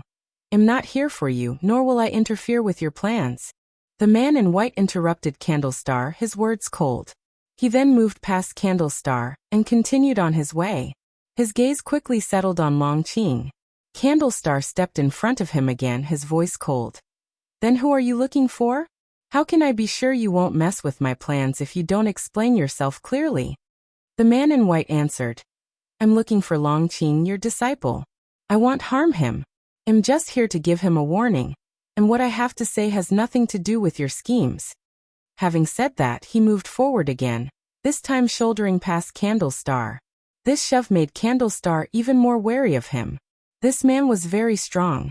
Candle Star watched as the man in white headed toward Longqing, hesitated for a moment, and decided to follow. Clang! The sound of a sword being drawn suddenly echoed, and the tip of the blade was abruptly at Candle Star's throat, causing his pupils to dilate. So fast! He hadn't even seen how the man in white had drawn his sword, and this sword was no ordinary sword. Chapter 522, Celestial Dragon Dharma Aspect. Breaking Destiny. Feeling the sharpness at his throat, Candle Star asked in a deep voice, "If you don't explain your origins, I can't possibly let you get close to him." The man in white glanced at Candle Star, his sword-raising hand perfectly straight, like a bridge, making Candle Star feel he was hard to reach. Although wary of the man in white, Candle Star was not yet at the point of fear. For the sake of entering the World Gate, how much effort had he exerted to obtain such an opportunity? How could he give up now? "My identity cannot be revealed, otherwise it will harm both him and you. You just need to know that the sword in my hand can diminish your Dao fruit," the man in white said with an indifferent look in his eyes. As his words fell, a terrifying sword intent instantly locked onto Candle Star, causing the gaze of profound Yuan-free immortal to lose its luster. The man in white turned and sheathed his sword, continuing to walk towards Longqing. Candle Star stood dumbfounded in place, his body trembling slightly. The clash between the two was not hidden. Many disciples saw the man in white draw his sword against Candlestar. Yet they did not act rashly, for they all knew that Candlestar was the strongest existence in Medicine Valley. Even the Valley Master held great respect for him. The third Medicine Valley of today did not possess the cohesion of 1,000 years ago. Most disciples were merely passing through. At least they would not risk their lives for Longqing. Noticing the approach of the man in white while chatting with LV Batian, Longqing's gaze fell upon Candlestar. He saw Candlestar rooted to the spot, body trembling, gaze vacant, clearly not in a proper state. Just as he was about to speak up, the man in white suddenly arrived in front of him, startling Longqing into a reflexive step back. Snap! The scabbard pressed on Longqing's shoulder, rendering him immobile. Longqing's eyes widened, a look of disbelief crossing his face. LV Batian beside him also reacted, instinctively wanting to make a move against the man in white, but was subdued by a single glance from the man. Faced with the man in white's gaze, LV Batian felt as if had entered another dimly lit world, surrounded by dense treasure swords pointing towards him, sending shivers down his spine. He felt as if moving even an inch would result in colliding with a sword, creating a suffocating and terrifying sensation of being unable to move at all. In reality, Longqing did not fall into an illusion realm, but facing the man in white, he felt no less pressure. The scabbard on his shoulder felt like a majestic mountain, such that he couldn't muster his mana. Longqing stared at the man in white and asked in a deep voice, "Who are you and do we have a grudge?" After Guan left, he didn't always stay in the third Medicine Valley either. Sometimes he would venture out for experience, having met countless people. But he could be certain he hadn't provoked such a formidable being. The only thing he could think of was his bloodline. If a strong being like Candlestar could not resist this person, then surely this being was not from the celestial spirit great world. The man in white studied Longqing and after a long time, with no immediate response, his eyes betrayed a hint of disappointment. Such a look made Longqing uncomfortable, a sense of inexplicable anger rising in him. The man in white spoke. "You're more disappointing than I imagined. You need not be nervous, I won't harm you. There's no one in this world more trustworthy than me." Longqing gave a hollow, humorless laugh. The man in white continued. "My surname is Long as well, you understand now, don't you?" At these words, Longqing's eyes widened in astonishment. Suddenly, Candlestar appeared beside Longqing, reaching out to grab the scabbard of the man in white. "Wait. Let him finish," Longqing said in a low voice, his eyes fixed intensely on the man in white. Candlestar had just broken free from the illusion technique. He hadn't heard what the man in white had just said. He turned his head towards the man in white, his eyes full of shock and wariness. The man in white withdrew his hand, and Candlestar followed by releasing his grasp, watching as the man planted his treasure sword into the ground. As the scabbard struck the earth, the surrounding environment underwent a drastic change, and they found themselves in a dark world. Looking around, the ground was covered in sword shadows, all plunged into the earth. "What a powerful domain," Candlestar muttered to himself, his eyes sweeping around as a storm of amazement churned within him. The man in white stared at Longqing and said, "My name is Longjun, son of Emperor Longxin, your ancestor. I have glimpsed your entire life in the past. Although much is obscured, I can generally deduce your future path." Candlestar's face drastically changed, his eyes brimming with shock. Longqing was also greatly startled, silent, gazing dumbfounded at Longjun. "In the future, you will lead the supreme sect to unify the celestial spirit great world, but you will ultimately die at the hands of the war court." Longjun continued, his gaze shifting to Longqing. "You will be possessed by the silent destruction god emperor." Longqing's heart pounded wildly. Longjun then turned his eyes toward Candlestar and said, "You will be forged into a Taoist soldier by the lord of the war court. You will eternally subjected to torture." Candlestar's face turned ghostly pale as if he had realized something. Longqing gritted his teeth and asked, "The Long clan has been annihilated until only I remain. You say you're my ancestor, why didn't you take action?" Longjun looked at him with a deep and distant gaze. "Because my current fate is worse than death. What you see is not me from this moment, but from the past. This is a method I left before being captured, hoping to help the Long clan escape its destiny. Long Qing couldn't comprehend his words, and involuntarily glanced at Candle Star. Candle Star furrowed his brows and asked, "Do you mean that you have traveled here from the past or projected yourself here?"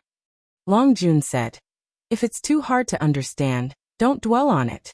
What's most important is how to resolve the impending calamity. If the silent destruction god emperor succeeds in possessing you, he might indeed gain the powers of my grandfather." "Are you talking about Long Zhan?" "Yes, although I inherited his destiny pattern. In comparison to his bloodline power, it's really nothing," Long Jun answered. Long Qing recalled Candle Star mentioning before that Emperor Longxin's grandson had also inherited the talents of celestial dragon Emperor Long Zhan. He opened his mouth intending to ask, "Isn't Emperor Longxin's grandson Long Jun's son?" As if seeing through his confusion, Long Jun replied, "Yes, my child also inherited this bloodline power. It was precisely because of it that the Long clan met with disaster. He is already dead, and I am still alive only because my father told me the stories of my grandfather. Since childhood, I have hidden my talents, but my child was born during the prime of the war court, and he was reckless." Long Qing felt dizzy from the information, and Candle Star was equally shocked, rapidly contemplating. Long Jun looked at Long Qing and said, "To break the Long clan's fate, you need to practice a divine skill." Long Qing frowned and asked, "Which divine skill?" "The celestial dragon Dharma aspect. This skill will allow you to conjure the Dharma aspect of people with whom you share a blood connection to fight alongside you.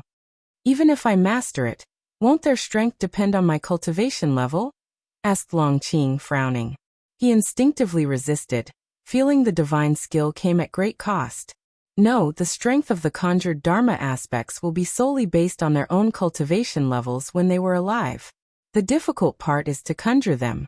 This is a skill created by my father, reportedly inspired by my grandfather. He said my grandfather's skill was even more powerful, but unfortunately, I have never witnessed it," Long Jun explained. "What's the price to learn this skill?" asked Long Qing, taking a deep breath. Long Jun replied, "It will cost you a lifetime. You may bear offspring before exercising this power, and then sacrifice yourself to break the Long clan's fate. That's the only way." "Only way?" Long Qing's brow furrowed, and for some reason his thoughts turned to his master. Did his master leave because of his fate? But if that were the case, why would senior sister Anqin ask on behalf of his master if he was willing to follow? Long Qing looked up at Long Jun and asked, "Then do you know my master?" Chapter 523. The Strength of the Long Clan Your Master? Long Jun frowned, his tone revealing confusion as his gaze shifted to Candle Star, and he asked, "Besides him, do you have any other masters?" Upon hearing this, Long Qing and Candle Star exchanged a glance. Long Jun actually didn't know about this. What did that imply? Did it mean that Gu An's Dao practice exceeded Long Jun's? It could also mean that Long Jun truly might be from the past, for if he were a man living in the present, it would be impossible for him not to know the name of supporting Dao Sword Venerable. Seeing their expressions, Long Jun immediately raised his hand and began to calculate with his fingers.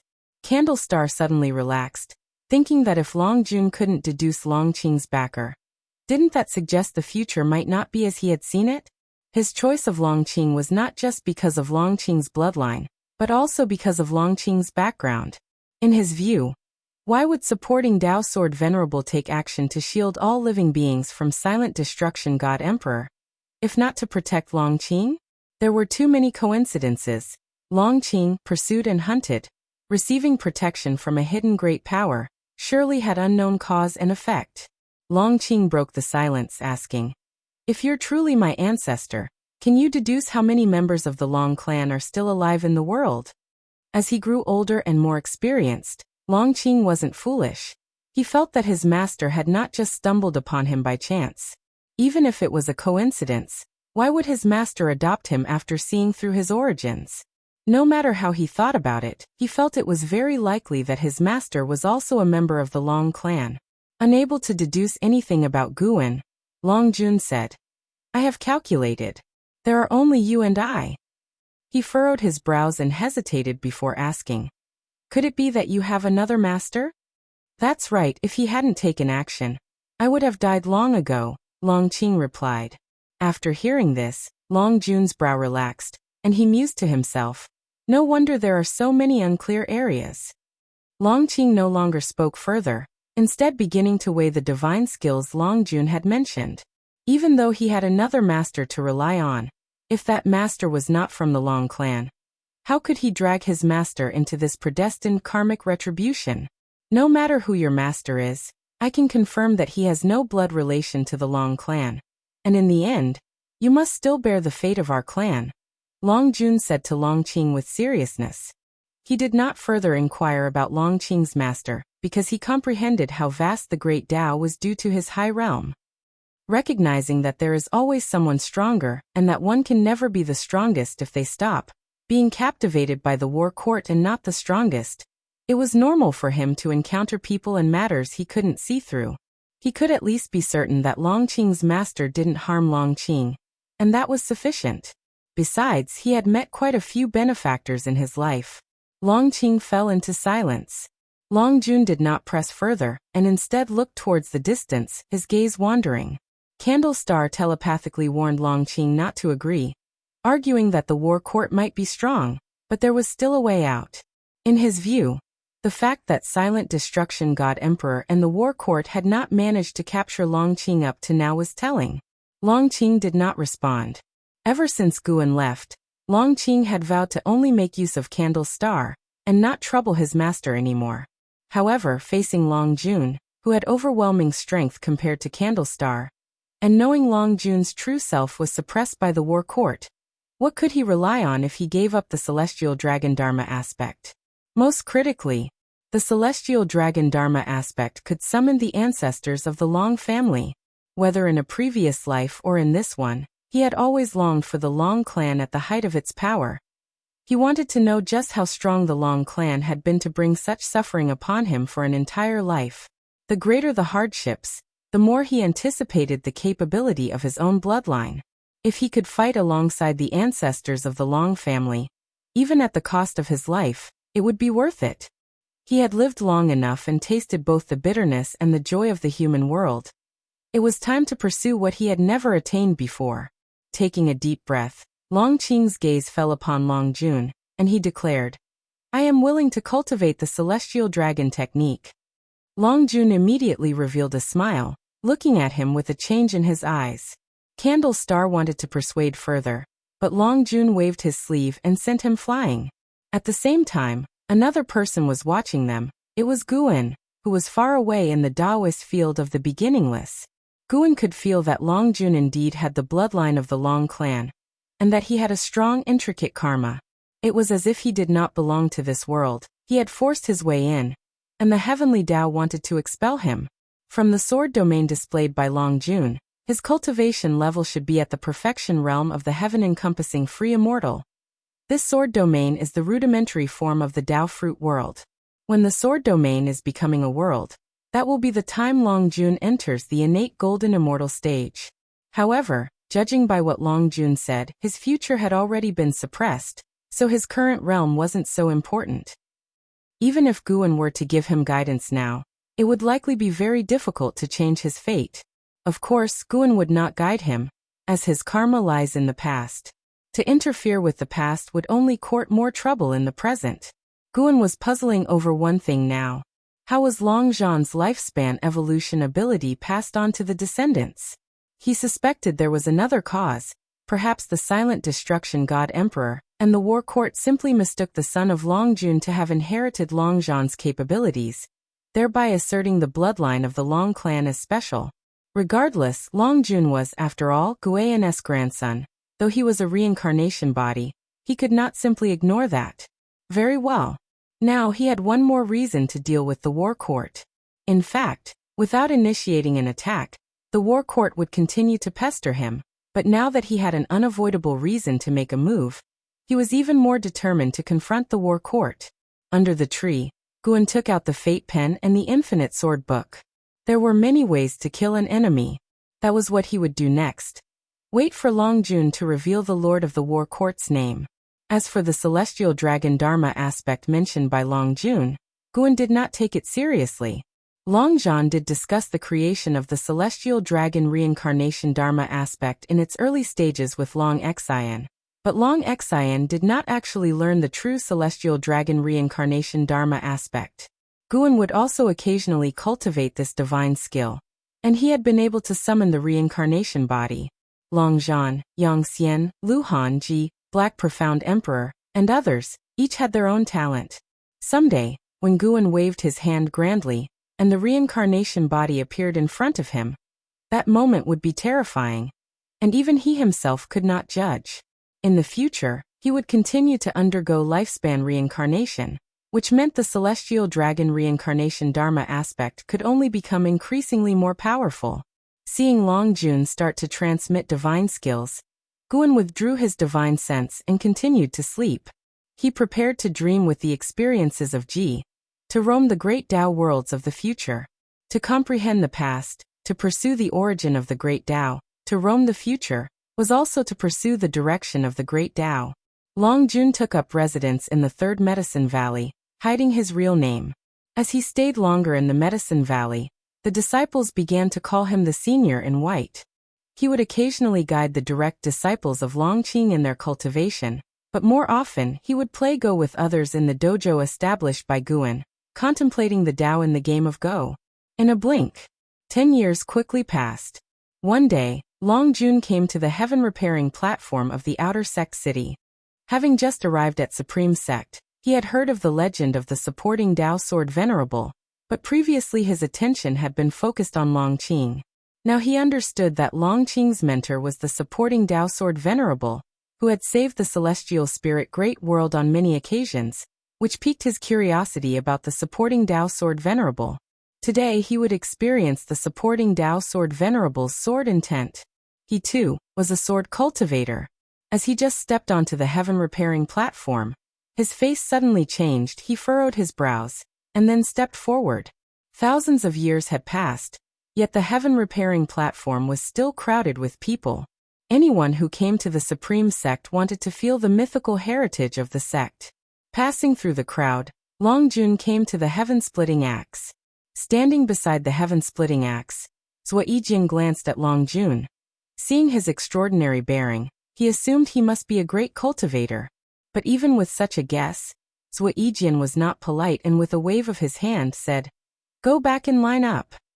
Chapter 524 Acceptance of Sword Dao Queuing. Long Jun's gaze shifted towards Zhou Yijian, his eyes expressing indifference. He didn't speak but turned and walked toward the end of the long queue. This small interlude did not draw much attention. Nowadays, encountering great cultivators with extraordinary bearings at Supreme Sect wasn't rare, let alone those who did not queue. However, with Zhou Yijian present, the order would not be disrupted. Zhou Yijian's impartial and strict way had earned him immense prestige. Of course, there were those who disapproved of him, but after inquiring privately, none dared to cause him trouble because he had inherited the legacy of supporting Tao sword Venerable, making him almost a disciple. With such a status, Supreme Sect was more than willing to raise him to the heavens. It took barely an hour before Long Jun's turn arrived, which was considered quick since Zhou Yijian didn't waste words and allowed a quick go. Zhou Yijian stared at Long Jun. He always felt there was something extraordinary about this man. Although he didn't think the other could lift the heaven-splitting axe, he was eager to see what the other could do. In the long years spent guarding the heaven-repairing platform, how tedious it had been. Yet Zhou Yijian endured, believing that his actions would move the supporting Tao sword Venerable. What he aspired to was far beyond ordinary people's imaginations. Even his descendants couldn't understand. Why keep guarding after the supporting Tao sword Venerable had departed? Long Jun approached the heaven-splitting axe, his right hand grasping the handle. He just wanted to feel the power of the supporting Tao sword Venerable. He had no intention of actually pulling out the axe, nor did he want to ruin anyone else's opportunity. Although he heard that the supporting Tao sword Venerable was strong, he didn't think he was stronger than himself. Yet, as soon as he held the heaven-splitting axe, his brow instantly furrowed. So heavy, it felt like he was not holding the axe, but the entire celestial spirit Great World. From the very first touch, He realized he couldn't lift the axe. The supporting Dao Sword Venerable's cultivation level was higher than his current level. Golden Immortal Dao Fruit. A storm surged in Long Jun's heart. Such a strong individual guarding Longqing. What could be his intention? Before, he didn't care, but now that he realized the supporting Dao Sword Venerable was stronger than he had imagined, he couldn't help but ponder more. Where there's a cause, there's an effect. If the supporting Dao Sword Venerable was merely optimistic about Longqing or acted out of compassion, was there a need to protect Longqing so vehemently? After offending the battle court, why didn't the supporting Dao Sword Venerable sever all connections with Longqing? Long Jun's brows furrowed tightly as he fell into deep thought. Zhuo Yijian, on the other hand, grew impatient and said, "If you can't pull it out, leave. Don't waste time." Upon hearing this, a glint of cold light flickered in Long Jun's eyes, giving Zhuo Yijian an inwardly startled feeling, as if he faced the horror of death for an instant. Fortunately, Long Jun didn't take it up with him and turned to leave. Zhuo Yijian heaved a sigh of relief, looking at Long Jun's departing figure with fear, yet with increased curiosity. On the other hand, far in the Taoist field of the beginningless, Guan was secretly pleased. Luckily, he had strengthened the power inside the heaven-splitting axe in advance, for if this youngster had managed to lift it, there would have been chaos. Long Jun did not belong to this era. By obtaining the heritage of the heaven-splitting axe, it was equivalent to seizing the opportunity meant for Gu An's descendants. Plus, if he took the power of the axe back to the past, it could cause trouble for Guan. Everyone is striving to become stronger. I'd like to see what kind of struggle you will all end up in. Guan, reading inside his house, had his mouth curled into a smile as he muttered to himself. Zhu Shi was practicing the Taoist unique venerate skill under the guidance of the immortal seeker. Liu was learning sword Dao from the sword annihilation ancestor. Longqing was following Long Jun in practicing the celestial dragon Dharma aspect. And there was An Hao, still comprehending the power of the celestial Dao golden core. One day, these four individuals would clash, possibly even impacting the power dynamics of the world. No, these four already represented different forces.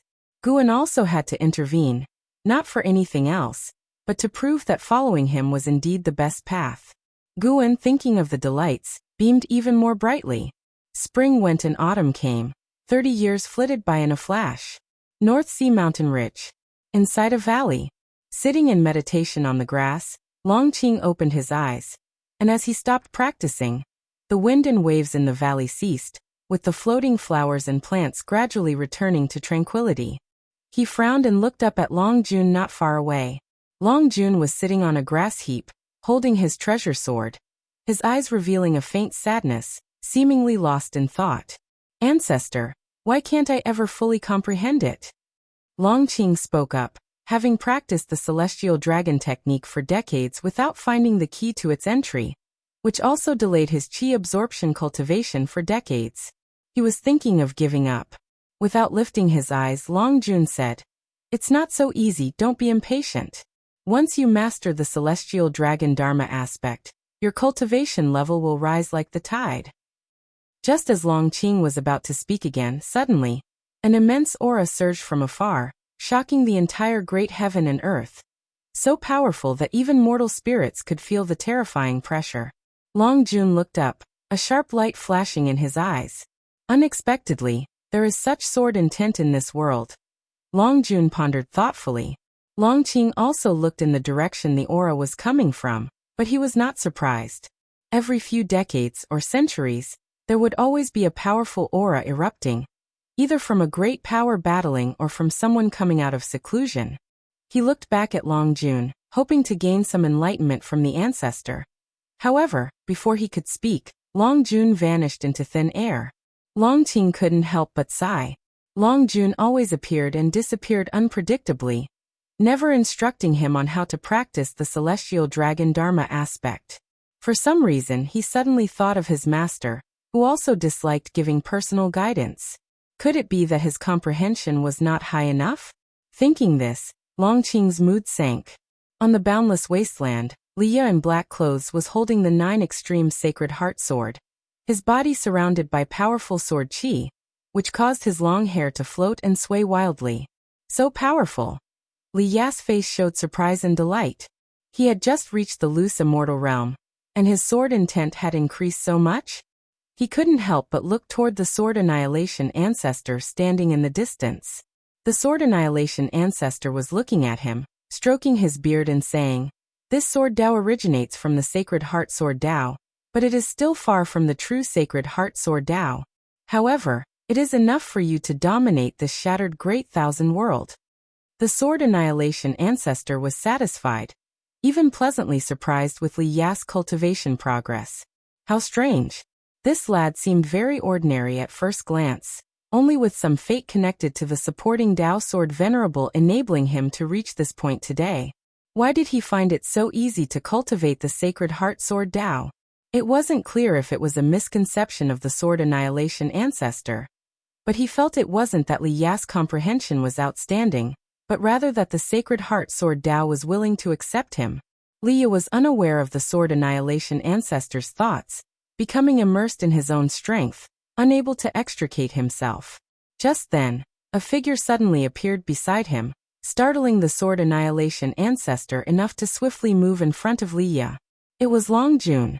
Long Jun stared at Li Ya, his gaze peculiar. The Sword Annihilation Ancestor looked at Long Jun, his brows tightly furrowed, and asked in a deep voice, "What does your excellency intend to do?" Long Jun's speed was too fast, so fast that the Sword Annihilation Ancestor could tell he was no match for him. Li Ya was also startled by Long Jun, instinctively raising his sword, but when he saw Long Jun, he was momentarily confused. For some reason there was a slight resemblance to Guan in Long Jun's features. Upon closer inspection it wasn't similar. Li Ya cursed to himself, feeling that he was being absurd once more. He tried his best not to think about Guan, fearing it would lead to laxity. "Senior, may I ask what brings you here?" Li Ya asked neither servilely nor overbearingly. Long Jun asked, "Where does this sword Dao come from?" Li Ya replied, "Sacred Heart Sword Dao. Has Senior heard of it before?" Seeing how tense the Sword Annihilation Ancestor was, Li Ya felt panicked inside, but he had to maintain composure on the surface. If the other party wanted to kill him, with the speed displayed, he wouldn't even have time to react. Perhaps he wasn't an enemy. Chapter 525. The Matter of Creating the Universe, Sacred Heart Sword Dao? Long Jun pondered the name of this swordsmanship, his eyes flickering as if he had thought of something. Sword Annihilation Ancestor pulled Li Ya behind himself, and then faced Long Jun, with a sword intent emanating from him that changed the color of the celestial vault. Thick clouds rolled in at great speed, swiftly darkening the skies. Long Jun came to his senses, looked at Sword Annihilation Ancestor, and said, "Your sword Dao is strong, but you don't seem to be here in your original body." Upon hearing this, the Sword Annihilation Ancestor's face showed a subtle change. Clang! Long Jun drew his sword, its blade hovering near the Sword Annihilation Ancestor's neck. He drew his sword so quickly that the Sword Annihilation Ancestor couldn't react in time. Li Ya was also frightened and immediately raised the 9 Extreme Sacred Heart Sword, standing alert. Who would have thought that after so many eras, the Supreme Demon Realm would still be clinging on to life? My sword intent can make it all the way to your true form. Do you believe me? Long Jun said indifferently, making the Sword Annihilation Ancestor's complexion even uglier. Li Ya clenched his teeth and asked, "Who exactly are you and what do you want? Could it be that you're after my sword Dao?" Long Jun glanced at him and said, "I am also a sword cultivator, merely attracted by your sword Dao. However, it seems that you are merely Dao thieves. Whatever your schemes, remember, do not commit acts of world slaughter, or you will never recover." With that, Long Jun sheathed his sword, ready to leave. Li Ya wanted to ask more, but was stopped by the Sword Annihilation Ancestor. TSK. To think that the heaven-encompassing free immortal could act so oppressively. A sneering laugh resounded, instantly dropping the temperature between heaven and earth. Long Jun narrowed his eyes and looked up, his gaze filled with murderous intent. Deep in the ocean, the hidden spirit palace. Guan lay on a rocking chair, holding a book in his hand. Deep-sea dragon Carp, Chen Luo, and Su Ling were meditating beside him, all practicing their divine skills. This kid. Guan saw Long Jun fighting with one of the Silent Destruction God Emperor's subordinates, and felt his actions were a bit over the top. Knowing that the Silent Destruction God Emperor was involved with the battle court, how could Long Jun still dare to expose himself? Guan previously thought that he was just here to transmit divine skills until Long Qing was trained and would then leave. Unexpectedly, Long Jun was so impetuous. Wait, could it be that this kid had other plans? Guan became interested in this battle. He wanted to see how Long Jun would wrap things up. The subordinate of the Silent Destruction God Emperor also had the cultivation level of a heaven-encompassing free immortal, considered the most formidable among the Silent Destruction God Emperor's followers. He and Long Jun battled with the power of their realms, and did not affect the celestial spirit great world. In Li Ya's eyes, the two did not make a move, merely standing off against each other from afar. In reality, they clashed countless times in an instant, their power manifesting within their realms. Whether it was the Silent Destruction God Emperor's subordinate or Long Jun, both were cautious in their actions. They weren't wary of each other, but of the strongest being that suppressed the celestial spirit great world. In the end, the Silent Destruction God Emperor's subordinate left with his tail between his legs, and Long Jun disappeared as well. This battle would undoubtedly reach the ears of the Silent Destruction God Emperor, and Guan wanted to see how he would react. Guan planned to break through after reaching a lifespan of 100 billion years, and then deal with the Silent Destruction God Emperor. Until then, he did not want the Silent Destruction God Emperor to act rashly. Clearly, the Silent Destruction God Emperor was also wary of him, and had not taken action against Long Qing just yet. And so Guan maintained his wait-and-see attitude. Several months later, the Silent Destruction God Emperor began to make his move. He transformed into a Taoist and made contact with the Sword Annihilation ancestor and Li Ya. He was actually interested in the Sacred Heart Sword Dao as well. Could it be that Long Jun did it on purpose, wanting to shift the Silent Destruction God Emperor's attention to Li Ya? With Long Jun's Dao practice, he could certainly have foretold of Li Ya's past. Even if he couldn't see through Guan, he would likely be aware of Li Ya's experiences by deducing from what others said. To know that Li Ya received Guan's inheritance would not be difficult. So you want to use me to go up against the Silent Destruction God Emperor? Thought Guan as he was quietly picking medicinal herbs. He wasn't angry after all. Long Jun was his grandson, and Long Jun's scheming was also for the sake of protecting Long Qing. However, if Long Jun could see through the cause and effect of Li Ya's life, then the Silent Destruction God Emperor could do the same. The Silent Destruction God Emperor did not force his hand against Li Ya. Instead, he offered divine skills in exchange. The divine skills he brought forth even tempted the Sword Annihilation ancestor, and ultimately, the Silent Destruction God Emperor joined Li Ya in understanding the Sacred Heart Sword Dao. Guan felt this was truly a twisted fate. He was irreconcilable with the Silent Destruction God Emperor, yet the God Emperor had good relations with both Hao and Li Ya. The cause and effect of this world is truly complex. No matter how high one's realm is, they are always entangled with karma. Under the cosmic starry sky, the celestial Tao golden core continues to burn, its radiance seeming eternal. In front of the celestial Tao golden core, young immortal emperor slowly stood up, with Hao meditating beside him, also opening his eyes and looking up at him. We can't wait any longer. The destiny of great heaven and earth is being divided. If this goes on, the destiny of the immortal dynasty will eventually be eroded. Young immortal emperor murmured to himself. The conflict between the immortal dynasty and the holy court continued to this day, with the destiny of both sides growing. However, in reality, young immortal emperor could feel the presence of an outer heaven being infiltrating both the immortal dynasty and the holy court. With just one miracle, the destiny of both powers could be usurped. Indeed, this was the case. After his 1,000-year seclusion, the immortal dynasty needed someone to take charge, which presented many opportunities for the forces beyond heaven. He could sense that there was a presence within the immortal dynasty stronger than himself. This made him hesitant to reveal himself, for fear of exposing the location of the celestial Tao golden core. And Hao frowned at young immortal emperor and said, "With your current cultivation level, to accomplish that task, I fear it might be Young Immortal Emperor looked at the celestial Tao golden core and said, "Before the great calamity arrives, the highest realm in great heaven and earth was the Zai immortal realm, which indicates that great heaven and earth could only create a free immortal. Now that I have surpassed the free immortal, it's not impossible for me to achieve it." And Hao asked, "If you fail, what then?"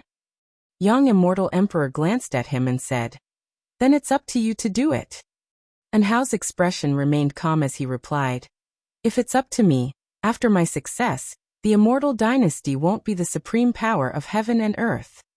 I'm well aware, but my failure signifies that the destiny of the immortal dynasty has come to an end.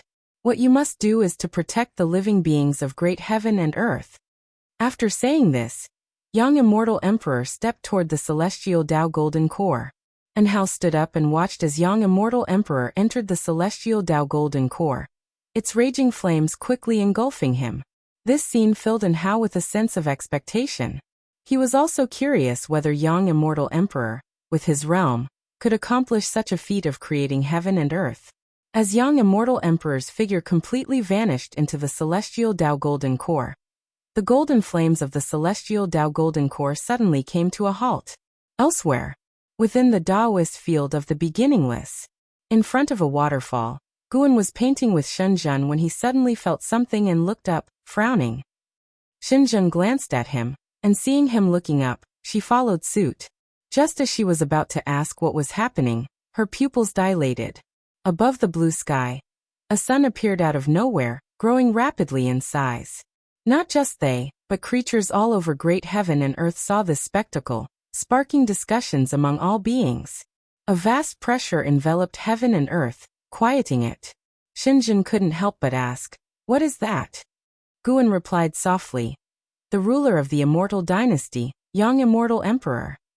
"And the celestial Tao golden core?" Shenzhen, surprised, asked, "Young Immortal Emperor? What does he intend to do?" Guan didn't hide anything and answered, "He wants to restore the great thousand world to its original state." Chapter 526. The existence representing the will of the heavenly Tao Young Immortal Emperor appeared above the celestial Tao light layer, transforming into a radiant sun, allowing all living beings to witness his brilliance. His vast mana had already enveloped the entire great heaven and earth, and even extended into the depths of the universe. Behind him, fierce flames converged into the form of a celestial Tao golden core. This golden core was even more enormous than the 7 suns above the celestial spirit great heaven and earth. Figures flew out from heaven and earth, looking at Young Immortal Emperor with fear. Yet faced with Young Immortal Emperor's imposing presence, no one dared approach him. Who is he? The Lord of the Immortal Dynasty, Young Immortal Emperor. What is he trying to do? Such a powerful aura. How high is his Tao practice actually? He hasn't gone into demonic possession, has he? It doesn't seem good. Could it be that he is going to make a move against the Holy Court? The cultivators of the immortal Tao discussed among themselves, unease swelling in their hearts. Facing the ever-increasing aura of Young Immortal Emperor, no one dared to make a sound. Far away in the Supreme Sect, Longqing also looked up at this scene. When Candlestar appeared beside him, he couldn't help but ask what this anomaly was. The Lord of the Immortal Dynasty seeks to use the power of the heavenly Tao to restore the shattered great thousand world to its original state, that is, to bring the various great heaven and earth together. Candlestar said with a serious face. Young Immortal Emperor, who was merely at the Taoist Zhangzizai immortal realm level, exhibited an aura that even made him, the profound Yuan free immortal, tremble with fear. Upon hearing this, Longqing felt shocked, and at the same time, a greater confusion arose in his heart. He further inquired, "What good is it to bring the great heaven and earth together?" Far away in the Taoist field of the beginningless, Shenzhen also asked Guan this question. Guan replied, "When the heavens and the earth merge, destinies will also merge, allowing those who contend for the destiny of heaven and earth to have more destiny. Also, from the perspective of the heavenly Tao, this is indeed a good method. The current constant catastrophes are because the celestial spirit great heaven and earth has reached its limit of endurance. The heavenly Tao hopes to alleviate the pressure on heaven and earth. Moreover, other heaven and earths in the universe are successively encountering massacres, Many of them are even devoid of life. At this time, all the heaven and earth combined, the new heaven and earth will have stronger endurance. Perhaps the beings of the celestial spirit great heaven and earth can thus avoid a catastrophe and welcome a new era.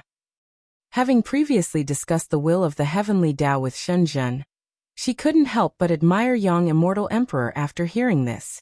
So, is he acting for the sake of all living beings? Shenzhen remarked. The endurance of heaven and earth was insufficient, and most people thought of reducing the number of beings to cross the tribulation, while Yang Immortal Emperor thought of expanding heaven and earth, enhancing their endurance. He not only dared to think, but also dared to act. Guan, looking at the bright sun in the sky, said softly, he indeed has the heart to protect all living beings, but more so he is compelled to act. He could see that the immortal dynasty had already been controlled by outsiders. Wasn't the holy court the same? On the surface, it was the saint minister holding power, but in reality, there were outsiders infiltrating it, not to mention people like Silent Destruction God Emperor, who could overturn the saint minister's power at any moment. Compelled to act? Shenzhen grew more curious, though she wasn't worried. Staying by Gu An's side, she gradually adopted an attitude of watching the mortal world with a light heart. She knew that with Guan by her side, she would not be swept into human conflicts. She was more curious about the heavenly Tao and the causalities of the world, for Guan had said that everything possessed the implications of the great Tao. Guan said no more. He was waiting for the outcome for Yang Immortal Emperor. As time passed, other great heaven and earths in the universe also began to be shrouded by the oppressive force of Yang Immortal Emperor, and more great heaven and earth began to tremble, with those closer to the celestial spirit great heaven and earth moving towards it first. The movement of heaven and earth was a catastrophe for the beings within them. Mountains trembled, rivers churned, and more mortal spirits within those great heaven and earth died. At the core, the celestial spirit great heaven and earth did not face disaster, but was under the pressure of the heavenly Tao, which made beings feel suppressed. Guan, seeing that the entities in the Tao fruit realm of the celestial spirit great heaven and earth did not act, speculated in his mind. Yet the native strong forces of other great heaven and earth could not just sit back and watch. Free immortals came one after another, wanting to stop Yang Immortal Emperor. Unfortunately, before the celestial Tao golden core, the power of the free immortals appeared so insignificant. Time rapidly moved forward. Eventually, even the Taoist Zhangzizai Immortal made a move against Yang Immortal Emperor, but still they couldn't shake Yang Immortal Emperor's actions. From then on, the great powers from various great heaven and earth fled in panic, no longer daring to obstruct Yang Immortal Emperor. One day, the celestial spirit great heaven and earth lost its night. When the hour came, heaven and earth remained in daylight. Inside the Taoist field of the beginningless, everyone gathered to discuss Yang Immortal Emperor's actions. Guan lay on a chair, holding a book, seemingly unconcerned. He was not uninterested, he just knew the time hadn't yet come. 7 more hours had passed. Suddenly, the universe began to tremble as a sector of the great heaven and earth collided with the celestial spirit great world. The worlds began to converge, and the celestial Tao destiny was aiding in their fusion. The Yang Immortal Emperor, standing upon the celestial Tao light layer, revealed a smile. The first step was successful. He had thought the Tao fruit realm experts lurking within the celestial spirit great world would stop him, but those people did not show up. If one world could merge, merging the remaining worlds was just a matter of time. His anxiety began to dissipate. The situation had been dangerous, but there were no mishaps. However, he hadn't noticed that, in the cosmic darkness above his head, a pair of gigantic eyes had opened. These eyes were seen by all beings of the universe, and every viewer was utterly terrified. What is that? My God, am I seeing things? Could it be another heavenly demon attack? Those eyes are bigger than the sun. How high must their cultivation level be? It's over. I've heard we were born during the era of transition for the universe. I never expected it to be true. The beings were frightened, and even the people within the Taoist field of the beginningless were discussing those eyes. The Yang Immortal Emperor clearly heard the discussions of the universe's beings. He looked up and was greatly startled by those eyes. Confronted with these indifferent cosmic eyes, the young immortal emperor felt ice-cold. His soul was trembling. And Hao, staying within the mysterious little world, also saw those eyes through the celestial Tao golden core. He too was frightened, harboring ominous thoughts. Just as the young immortal emperor was about to speak, a terrifying figure wielding a great axe swung at him from behind, shimmering with intense light. The young immortal emperor caught a glimpse of him from the corner of his eye. His pupils dilated. Boom! With one strike of the axe, the young immortal emperor was annihilated in an instant, and the sun, manifested by the celestial Tao golden core, also evaporated. After executing the young immortal emperor, the celestial spirit god also disappeared. The giant eyes overseeing the universe slowly closed, as if they had never appeared. The entire universe suddenly became silent. The beings did not know what had happened, but seeing those eyes appear and the mysterious great sun disappear led them to various speculations. Yet their anxiety lingered for a long time. Candlestar stood beside Long Qing, letting out a sigh. Long Qing, unaware of the events transpiring beyond the heavens, turned to look at Candlestar and asked, "What did you see?" "I saw the will of the heavenly Tao." Candlestar spoke solemnly, then turned and walked away. The intervention of the celestial spirit god shocked the great cultivators of the world. Had the mighty young immortal emperor really fallen just like that? Guan also marveled at the power of the celestial spirit god. His Tao practice was indeed profound and inscrutable, and his actions were supremely domineering, allowing no one to explain themselves. No wonder those Tao fruit realm beings from beyond the heavens didn't stop the young immortal emperor. Perhaps they had long known of the celestial spirit god's principles. This great thousand worlds fragmentation seemed to be directly related to the celestial spirit god. Now Guan was curious about something else. Having witnessed the death of the young immortal emperor, what would and how do next? Chapter 527. 100 trillion years lifespan. Lifespan breakthrough before the celestial Tao golden core. And Hao stood still, his expression vacant as he continuously recalled the formidable figure of the celestial spirit god in his mind. He finally understood what kind of terrifying existence stood behind this cosmic catastrophe, and also finally realized why the celestial Tao golden core had urged him to flee. Facing such a powerful being, how many years would he have to cultivate before he could contend with it? He had spent thousands of years with the young immortal emperor, often exchanging insights about the heavenly Tao, and the fall of the young immortal emperor had also deeply touched him, who had experienced the celestial Tao reincarnation. In the midst of the unknown, who exactly controlled everything? At the same time, others felt as conflicted as in Hao. The immortal seeker and Zhu Xi stood on a cliff, looking up at the celestial vault. Zhu Xi had already recovered her past lives' memory. Although her cultivation level had not yet returned to its peak, her divine sense was now capable of glimpsing beyond the outer heaven. "It's him," Zhu Xi murmured softly. Once she had traversed the universe, pushing the celestial demon race back to the outer heaven, and had also seen the figure of the celestial spirit god, transient as a flash, which had caused a tremendous impact on her then seemingly invincible self. It was precisely for this reason that she chose to hide in reincarnation to comprehend the great Tao. Go to Wuxia world. Sight being the strongest in one realm, yet not the strongest in the universe. She was well aware that such a status would inevitably lead to an end sooner or later. The immortal seeker said with emotion, "He's become stronger than before." Zhu Xi turned to look at the immortal seeker and asked, "You know him?" The immortal seeker answered, "There's some history." Zhu Xi suddenly felt the immortal seeker was hiding something from her, and that obtaining the heaven and earth Tao fruit would be more difficult than she imagined.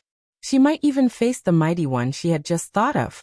Thinking of this, she grew worried and wondered whether she should give up on the heaven and earth Tao fruit and stay away from the immortal seeker.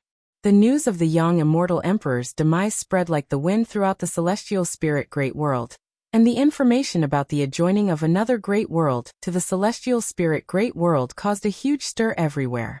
An unprecedented change was coming to the human world situation.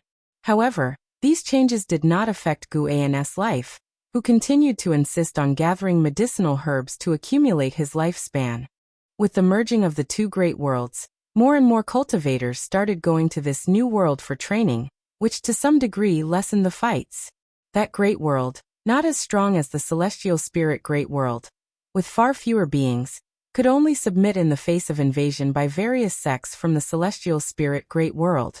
Against such a backdrop, over 600 years swiftly passed. On this particular noon, Guan was in the mountain god temple in the North Sea mountain ridge, gathering medicinal herbs, maintaining the form of the mountain god with an opera mask covering his face. His actions suddenly froze. Your lifespan has broken through 100 billion years for the first time, activating the lifespan breakthrough function. Lifespan breakthrough. You can consume lifespan to obtain options for breakthrough locations that pose no threat to you and are suitable for your current realm. Both traveling to and from these locations will consume a certain amount of lifespan. This function. Guan felt this function would be very helpful to him. As his realm continued to rise, the commotion caused by his breakthroughs would also increase. At the very least, it was no longer suitable to make them in the celestial spirit great world, which could easily lead to trouble. He didn't want anyone to know his realm, including those around him, so his breakthroughs had to be secretive. But this is a real rip-off. From now on, selecting a breakthrough location will consume lifespan. Activating a lifespan barrier will consume lifespan. And even improving Taoist technique will require lifespan. Guan exhaled deeply, yet he felt quite happy inside. Although he was using up lifespan in more and more ways, it also made him more secure. Lifespan, after all, could be accumulated through medicinal herbs. Although he could find a breakthrough location on his own, there would always be accidents. Guan began to look forward to his next breakthrough. He didn't use it right away, preferring to finish gathering the medicinal herbs from the mountain god temple first. Once today's tasks were done, he could make his breakthrough. Guan's mood became joyous, and he began to hasten his motions. After a while, profound mysterious Shinran walked down the mountain path and came to Guan's side, with a teapot in hand. Guan, transformed into the mountain god, seemed like a porcelain figurine in his presence. Mountain god, the great heaven and earth has become even vaster. Now the achievements of young immortal emperor are widely celebrated. What do you make of it? Profound mysterious Shinran asked softly. Although the young immortal emperor had fallen for hundreds of years, living in the deep mountains, profound mysterious Shinran received news of the outside world very slowly, and had only recently learned why the young immortal emperor had perished. The young immortal emperor had tried to aid all beings in the great heaven and earth in overcoming a great calamity, by trying to unite various heavens and earths, ultimately meeting celestial punishment. Such actions were worthy of admiration. Even though profound mysterious Shinran didn't understand how the heavens and earths were to unite, in an age of power struggles, he deeply revered a ruler like the young immortal emperor, who would make sacrifices for all beings. Profound mysterious Shinran wanted to become such an unparalleled hero. To die for all beings, what a thrill it would be. Just thinking about it filled him with a fiery passion. Guan replied, he indeed achieved great deeds, and it's a pity he died. The young immortal emperor had once spent many years in the Third Medicine Valley, and Guan had a good impression of him. But this impression was not enough for Guan to take the risk of protecting him against the celestial spirit god. Not everyone can be a savior, but before the savior emerges, many precede them in sacrifice, their actions awakening the will of all living beings. The death of the young immortal emperor had incited the indignation of the beings of great heaven and earth. With the major sects fanning the flames, the intervention of the celestial spirit god left the leaders of these sects in despair, unclear about the nature of the world they inhabited. What hidden schemes lay behind the celestial spirit great world? More and more people felt that this world was a prison they couldn't escape, and the calamities seemed more like some powerful force compelling them to slaughter each other, making their lives seem laughable. If death was inescapable, what was the purpose of pursuing the immortal Tao? Now that profound mysterious Shinran had reached the cultivation level of the Nirvana realm, and after entering the immortal Tao realm, his confusion grew, and he knew that the so-called immortal Tao realm was still far from the omnipotence of the immortal gods. He looked at Guan, yearning to ask, Have you repeatedly saved all living beings and yet avoid public attention because you know the hidden truths of great heaven and earth? He held his tongue. He was afraid of courting misfortune through careless speech. Guan walked forward and said, "Nothing in this world is ever permanent, not even the power that seems supreme at the moment." Profound mysterious Zenran's eyes shifted upon hearing this. He sensed another meaning. The mountain god was also dissatisfied with the forces behind great heaven and earth, even possibly wanting to overthrow them. Profound mysterious Zenran felt a fire ignite within himself, deciding that he would practice harder from now on, to one day stand shoulder to shoulder in battle with the mountain god. Guan heard his heart's voice, feeling helpless and amused. "I was just trying to comfort you." An hour later, Guan left the mountain god temple, but didn't head straight back to the North Sea mountain ridge. Instead, he stepped into the woods of another continent. Standing under the shade of the trees, he began to use the lifespan breakthrough function. You have activated the lifespan breakthrough function. Based on your current realm, we have selected the following breakthrough locations for you: 1. War Spirit Holy Mansion, 2. Netherworld Deep Sea 3. Celestial Extreme 9 Heavens, 4. Path of the Great Tao, 5. Tao Source Ancestor Tree. Guan initially thought there would only be 3 options since lifespan reincarnation had only 3, but he didn't expect the lifespan breakthrough to present 9 choices. The names of these places alone felt significant. Had it not been for the hints that these places held no danger for him, he wouldn't dare to venture there. Of course, there was no danger for him now, but that might change once he started the breakthrough, which meant that he would have to activate the lifespan barrier. Chapter 528. Breakthrough to Balancing Heaven Golden Immortal Realm Perfection. Guan looked at the 9 options before him, sinking into contemplation. These names all seemed good, but some places were forbidden. The War Spirit Holy Mansion wouldn't have anything to do with the battle court, right? Netherworld Deep Sea is out of the question. The land of reincarnation is also very dangerous. The ghost immortals of the 9 Divine Mansion are terrifying. It would be troublesome if encountered. The Path of the Great Tao, that's the cosmic space beyond the world gate, linking the different great thousand worlds. Who knows what one might run into? Guan began to weigh his options. Judging by the names was indeed difficult. His current cultivation level was not enough to deduce the origins of these place names. Clearly, these places were not part of the celestial spirit great world. They were located beyond the world gate. He pondered and pondered. Guan decided to break through in the celestial extreme 9 heavens. With a thought, he immediately made his decision. Transferring to celestial extreme 9 heavens will cost 10 billion years of lifespan. Continue. 10 billion years? Wouldn't that be 20 billion years of lifespan back and forth? Guan's brows furrowed. He had guessed that the lifespan breakthrough would be costly. After all, it was a lifespan function that was enabled by 100 billion years of lifespan. The consumption of lifespan would definitely be huge. Go to Wuxia world. Sight, but he had to break through. The remaining 80 billion years of lifespan should be enough for his breakthrough. Now he could only hope that this place of breakthrough was worthy of the lifespan he was about to spend. After a moment's hesitation, Guan chose to continue the transfer. As soon as the thought settled, he felt an irresistible force envelop him. He didn't feel uncomfortable but rather felt an indescribable sense of profound mystery. His eyes involuntarily closed, and his senses went numb. After a while, Guan felt his feet touch the ground. His senses returned to normal in an instant, and he opened his eyes, his pupils dilating. What entered his sight was a boundless sea of clouds, the sky a deep blue, so high it made one feel the vastness of the great heaven and earth, and one could only feel an infinite awe standing in it. Guan opened his mouth, filled with shock. Such dense Tao spiritual qi. The Tao spiritual qi here was denser than that in the universe outside the celestial spirit great heaven and earth, and purer too. Without a hint of impurity. Guan felt that the 10 billion years of lifespan were well spent. He immediately activated the lifespan barrier to prevent the passing of other powerful beings. The lifespan breakthrough would take him to a safe place, but it didn't mean this place would always be safe. After the lifespan barrier was activated, Guan's heart finally settled. One must be cautious in an unknown land. Instead of breaking through immediately, he decided to meditate on the spot. soaking in the majestic sea of clouds. Celestial extreme 9 heavens.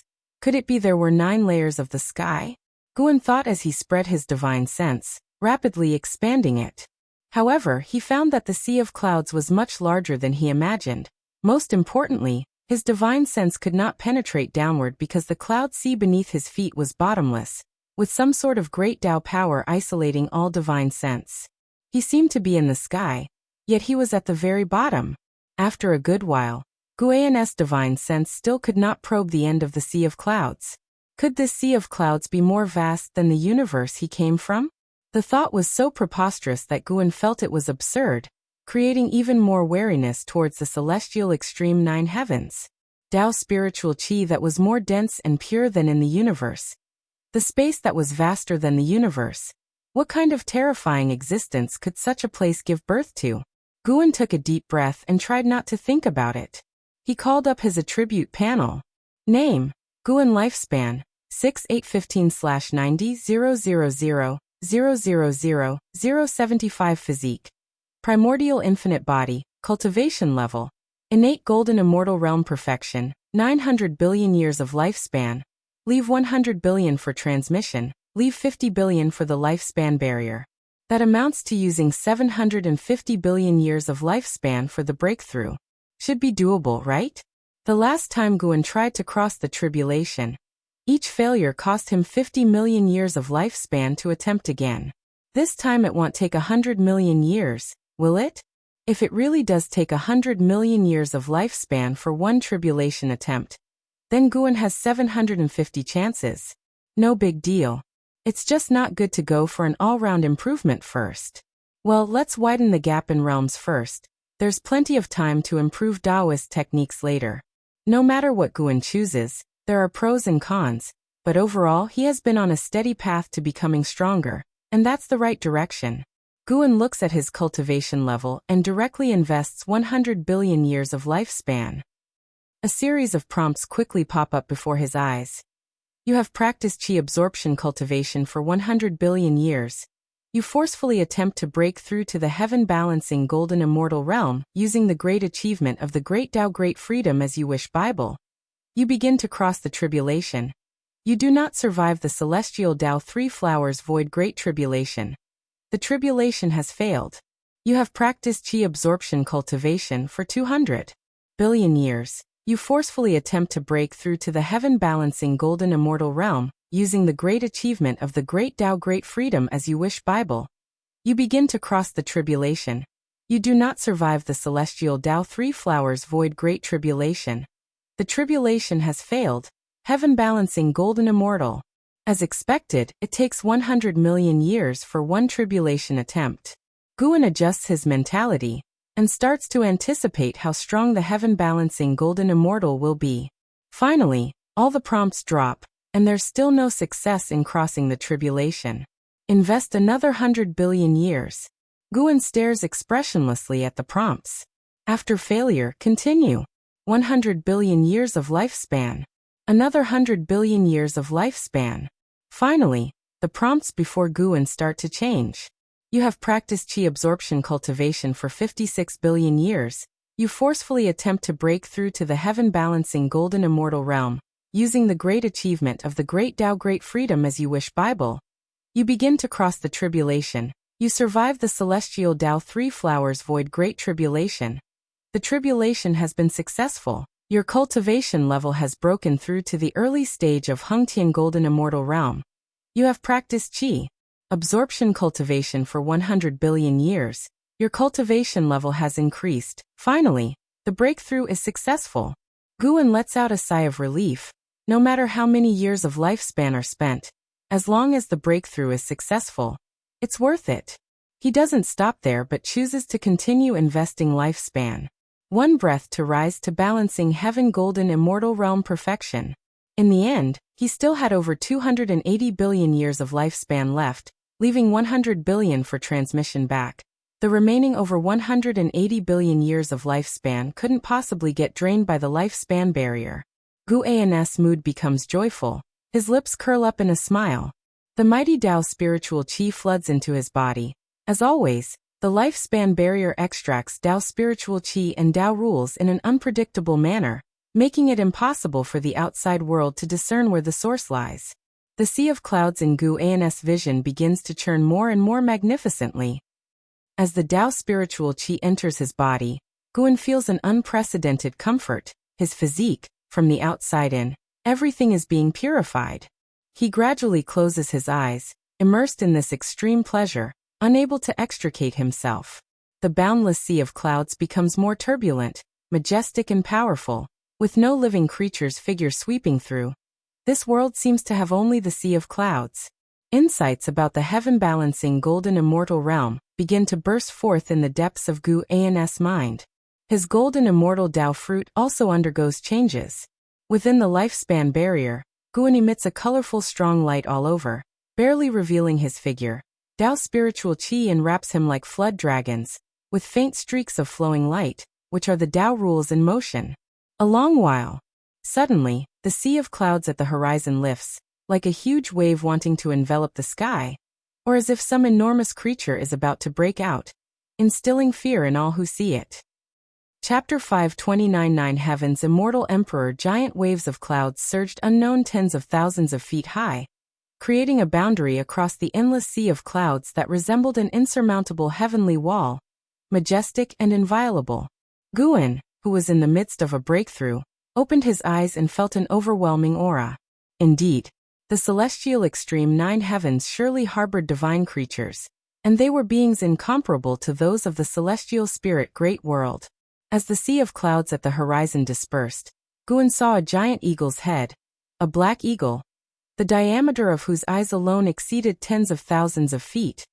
It seemed like a divine spirit beyond the heavens, peering into the trivial matters of the lesser worlds. Safely within the lifespan barrier, Guan wasn't afraid. He sent his divine sense towards this eagle. Celestial extreme divine eagle. Late stage of innate golden immortal realm 38,009,982, 763/5, 000, 000, 000, 000, 000/5, 000, 000, 000, 5 trillion years of lifespan? An existence that had lived for 38 billion years. Late stage of innate golden immortal realm. Guan was still shocked by the celestial extreme divine eagle despite his ongoing attempt to break into the heaven-balancing golden immortal realm. The first being he encountered in the celestial extreme 9 heavens was an innate golden immortal. This sparked a ludicrous conjecture in his mind. Could it be that the lowest realm of beings residing here is also at least an innate golden immortal? Go to Wuxia world. Sight he thought this to be quite likely since he could sense the eagle's terror. This colossal divine eagle emitted a powerful oppressive aura that could easily instill fear.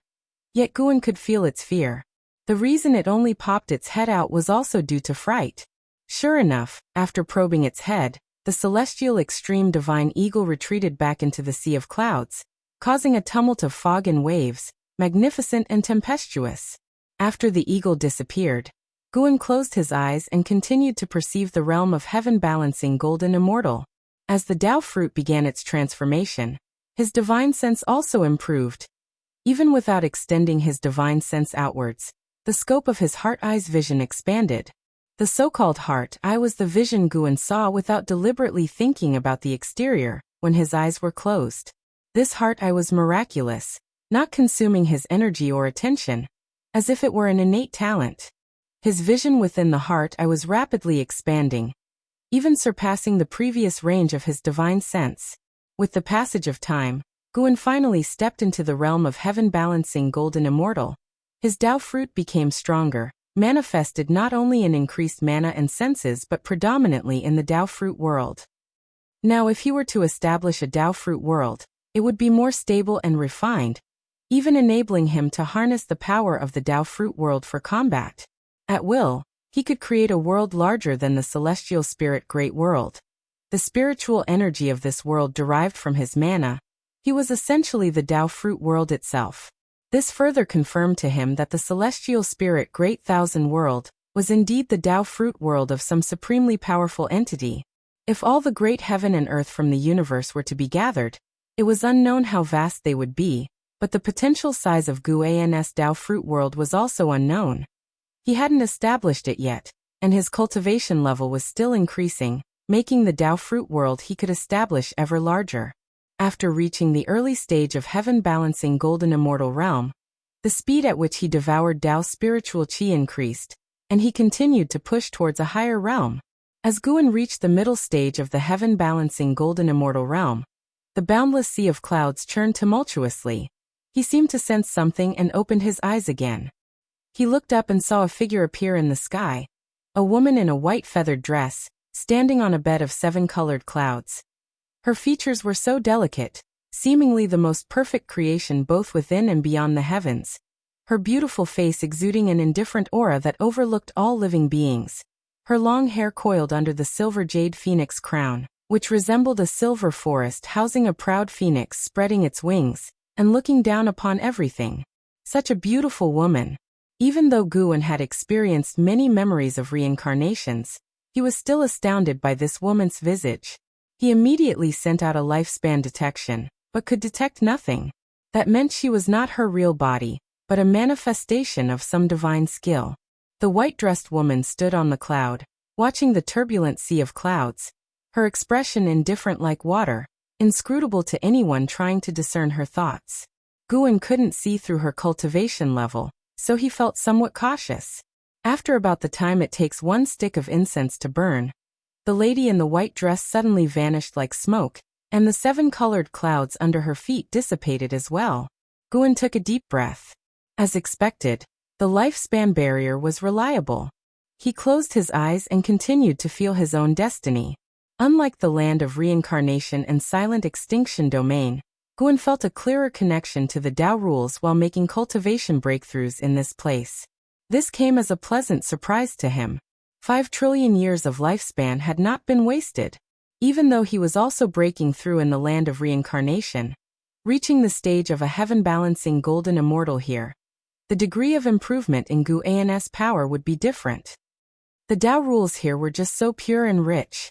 Moreover, by breaking through here, Guan wouldn't affect the universe where the celestial spirit great world was located, meaning that neither the celestial spirit god nor the powerful entities lurking in the shadows would notice anything unusual. This meant he could continue to survive more securely. Continuous breakthroughs. Late stage of heaven-balancing golden immortal realm. Perfection of heaven-balancing golden immortal realm.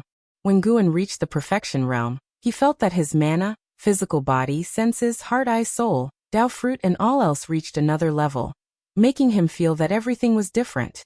Suddenly, he opened his eyes and looked into the distance where a distant battle was occurring. The distance was as far as from the world gate to the celestial spirit great world, incredibly far, where the sea of clouds churned, still within the celestial extreme 9 heavens. He saw a man in silver armor fighting a transformed demon. That transformed demon, appearing like a flood dragon, retained its draconic horns and wielded dual blades. Each move was full of dominance, and its demonic power was at the level of a heaven-balancing golden immortal. The man in silver armor was also at the heaven-balancing golden immortal realm, and because they possessed such cultivation levels, their fight wouldn't be disturbed by any tumult caused by Guan. The two seemed to have a deadly feud, fighting fiercely. The man in silver armor exuded an aura that reminded Guan of the celestial spirit god, as well as celestial Dao immortal gods. Could this person also be a celestial Dao immortal god? The man in silver armor wielded a long spear, each thrust containing the mystery of divine skills. If they were to battle within the celestial spirit great world, any side's great heaven and earth wouldn't withstand his divine power. With Guan's current cultivation level, he couldn't determine who would win or lose. Because the distance was too great for the naked eye to reach, Guan could only perceive using his heart eye or divine sense, unable to use lifespan detection. As Guan focused his heart eye on the divine figure and the demon, he could hear their conversation. Celestial Extreme God. Do you truly wish to have a fight to the death with this emperor? Eliminating demons and slaughtering devils is my duty.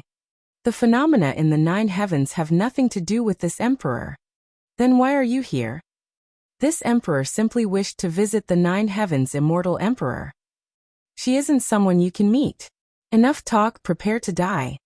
The man in silver armor's attitude hardened, determined to slay the great demon. 9 Heaven's immortal emperor? Guan instinctively thought of the lady in the white dress he had encountered earlier, his intuition telling him that this was the title of the lady in the white dress. At his level, any intuition was not random guesswork. It must be due to a tight causality linking the name of the 9 Heaven's immortal emperor to the image of the lady in the white dress that he could make such a judgment. Chapter 530. Laws of the World. Guan watched the battle unfold while he waited for his cultivation level to become completely stable.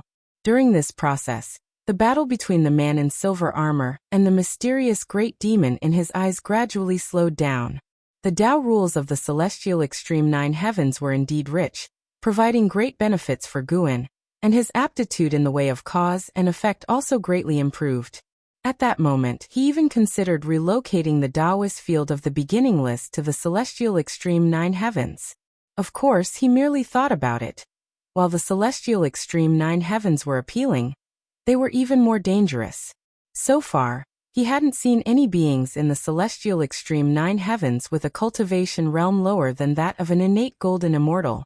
The beings here could easily extinguish the inhabitants of the Taoist field of the beginningless with a single breath, and he suspected that those of lower realms could not survive in this world. They could easily be crushed by the power of the great Tao, unless they stayed inside the dojo. After a long time, Guan's cultivation level finally stabilized. He looked at his remaining lifespan. He still had over 190 billion years left. It was not perilous, a steady breakthrough. Would you like to expend 10 billion years of lifespan to teleport back to the previous location?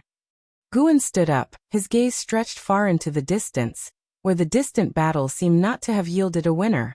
Looking in other directions, he saw no traces of other beings. He silently chose yes, and then his figure vanished from the spot. Go to Wuxia world.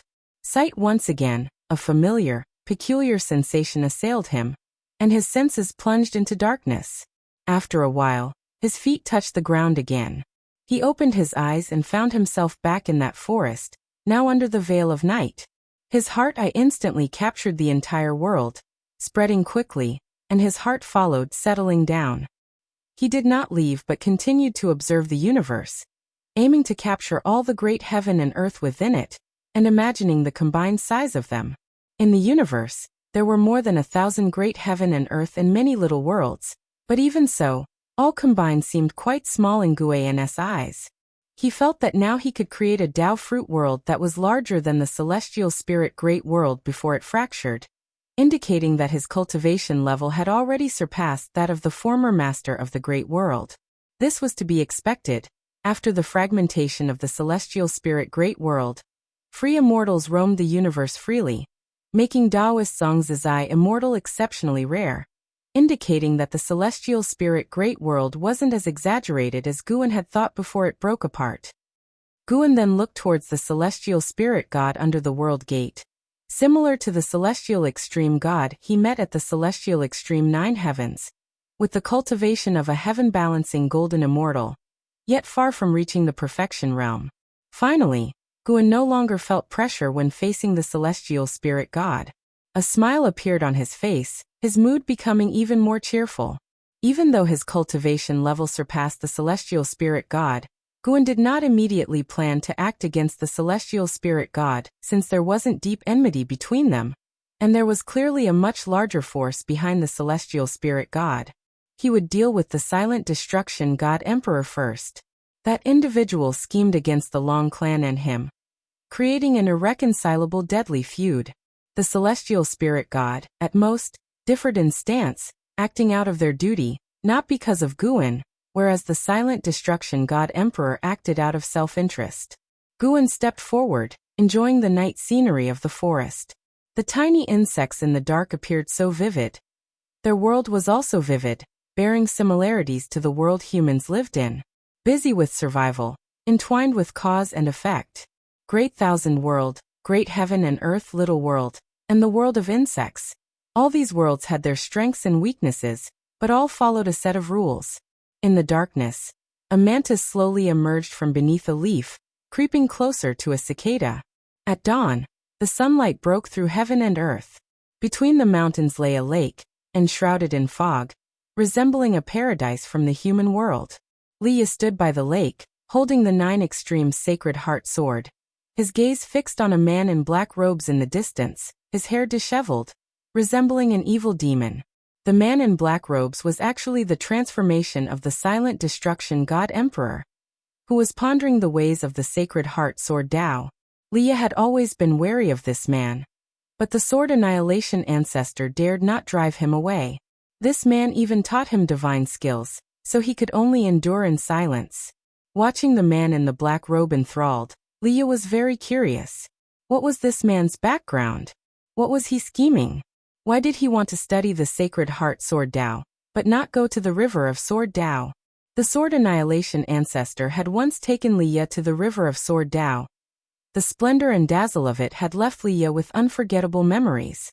He really wanted to visit the river of sword Tao again, but the sword annihilation ancestor said that with his cultivation level, he could not stay long in the river of sword Tao. He wondered if junior brother Gu had ever been there. Suddenly, Leah thought of Guan. Although Guan had revealed his true identity, in his heart, Guan would always be his junior brother. It wasn't that he wanted to take advantage, but he felt that the title of junior brother Gu made him feel closer. The supporting Tao sword venerable seemed too distant, and he only felt respect towards him. As soon as he thought of Guan, Li Ya's lips involuntarily lifted in a smile. He and Guan had grown up together, feeling that Guan was not pretending. Perhaps Guan in this life was just an identity of supporting Tao sword venerable's reincarnation. Because of this, he trusted that the Guan in his memories was more real than the supporting Tao sword venerable. Suddenly, the sword annihilation ancestor appeared behind the silent destruction god Emperor, and the two seemed to be communicating telepathically. Leah could not hear them, and soon, the two disappeared from the spot. Seeing this, Leah did not think further and continued practicing his swordsmanship. If he wanted to catch up to junior brother Gu, had become the world's top swordsman first. He did not notice that behind him at the top of the trees, Guan was standing on the leaves, silently watching him. Mountains behind and mist rising from the lake, the scene was so aesthetically peaceful and serene. Guan, having just achieved a breakthrough, thought of Leah, so he came to see him. Looking at Leah, he recalled the feelings and ambitions of their youth. One must not forget one's original aspirations. Reminiscing about the past occasionally could also make his heart more resolute. Guan decided to wait until the silent destruction god Emperor had completely passed down the divine skills to Leah. Then he would take action against him. As for whether killing the silent destruction god Emperor would provoke a stronger existence, he did not care, since the world gate separated them from other great thousand worlds. His intuition told him that the strongest in the battle court would not be much stronger than the silent destruction god Emperor. Otherwise, the pursuit of Long Qing would not have been delayed until today. A breeze lifted Guan's garments. A leaf fluttered up from beside him, spiraling toward the celestial vault. Seasons came and went. 30 years passed swiftly. Inside the Taoist field of the beginningless, Guan watched Lv practice martial arts, with an Xian by his side, discussing the recent troubles faced by the Qiankuan sect. The Qiankuan sect was already the overlord of the 9-spirit continent, but its development always met with troubles. Over the years, an Xian frequently aided people like Yi Qingshan. Now with an overseas sect targeting the 9-spirit continent, and supposedly an old monster from the celestial and earthly immortals sitting within that sect. Celestial and earthly immortals were considered legendary to the Qiankuan sect, and even an Xian could not handle them. They could only rely on Guan. Guan, staring at Lv, spoke softly. You can help the Qiankuan sect, but don't help them expand their territory. If a great cultivator breaks into the continent, then you can make your move. An Xian pouted helplessly, saying, Master, is whether I intervene the point? I can't beat them. Chapter 531. Legend, extinguished by one hand upon hearing Enzin's words. Guan pulled the fate pen that was tucked at his waist and handed it to an Xian. An Xian was stunned, holding the fate pen, and looking at Guan with confusion. She had seen Guan carry this pen often and was accustomed to its presence. Yet since she had not felt any fluctuations of spiritual power from the fate pen, She never thought of it as a magical treasure. You can use it for now, and I will refine a magical treasure for you later, Guan said, his gaze fixed on Lv-Xian, his tone casual. Having been with Guan for a long time, an Xian wouldn't hold back her questions, and she quickly asked, "But how do I use this?" As she spoke, she lifted the fate pen in her hand and waved it through the air, but there wasn't even ink. "When you encounter someone who must be killed, it will show its power," Guan answered, which made an Xian look forward to using the fate pen. She knew that Guan wouldn't play tricks on her. This pen was surely powerful.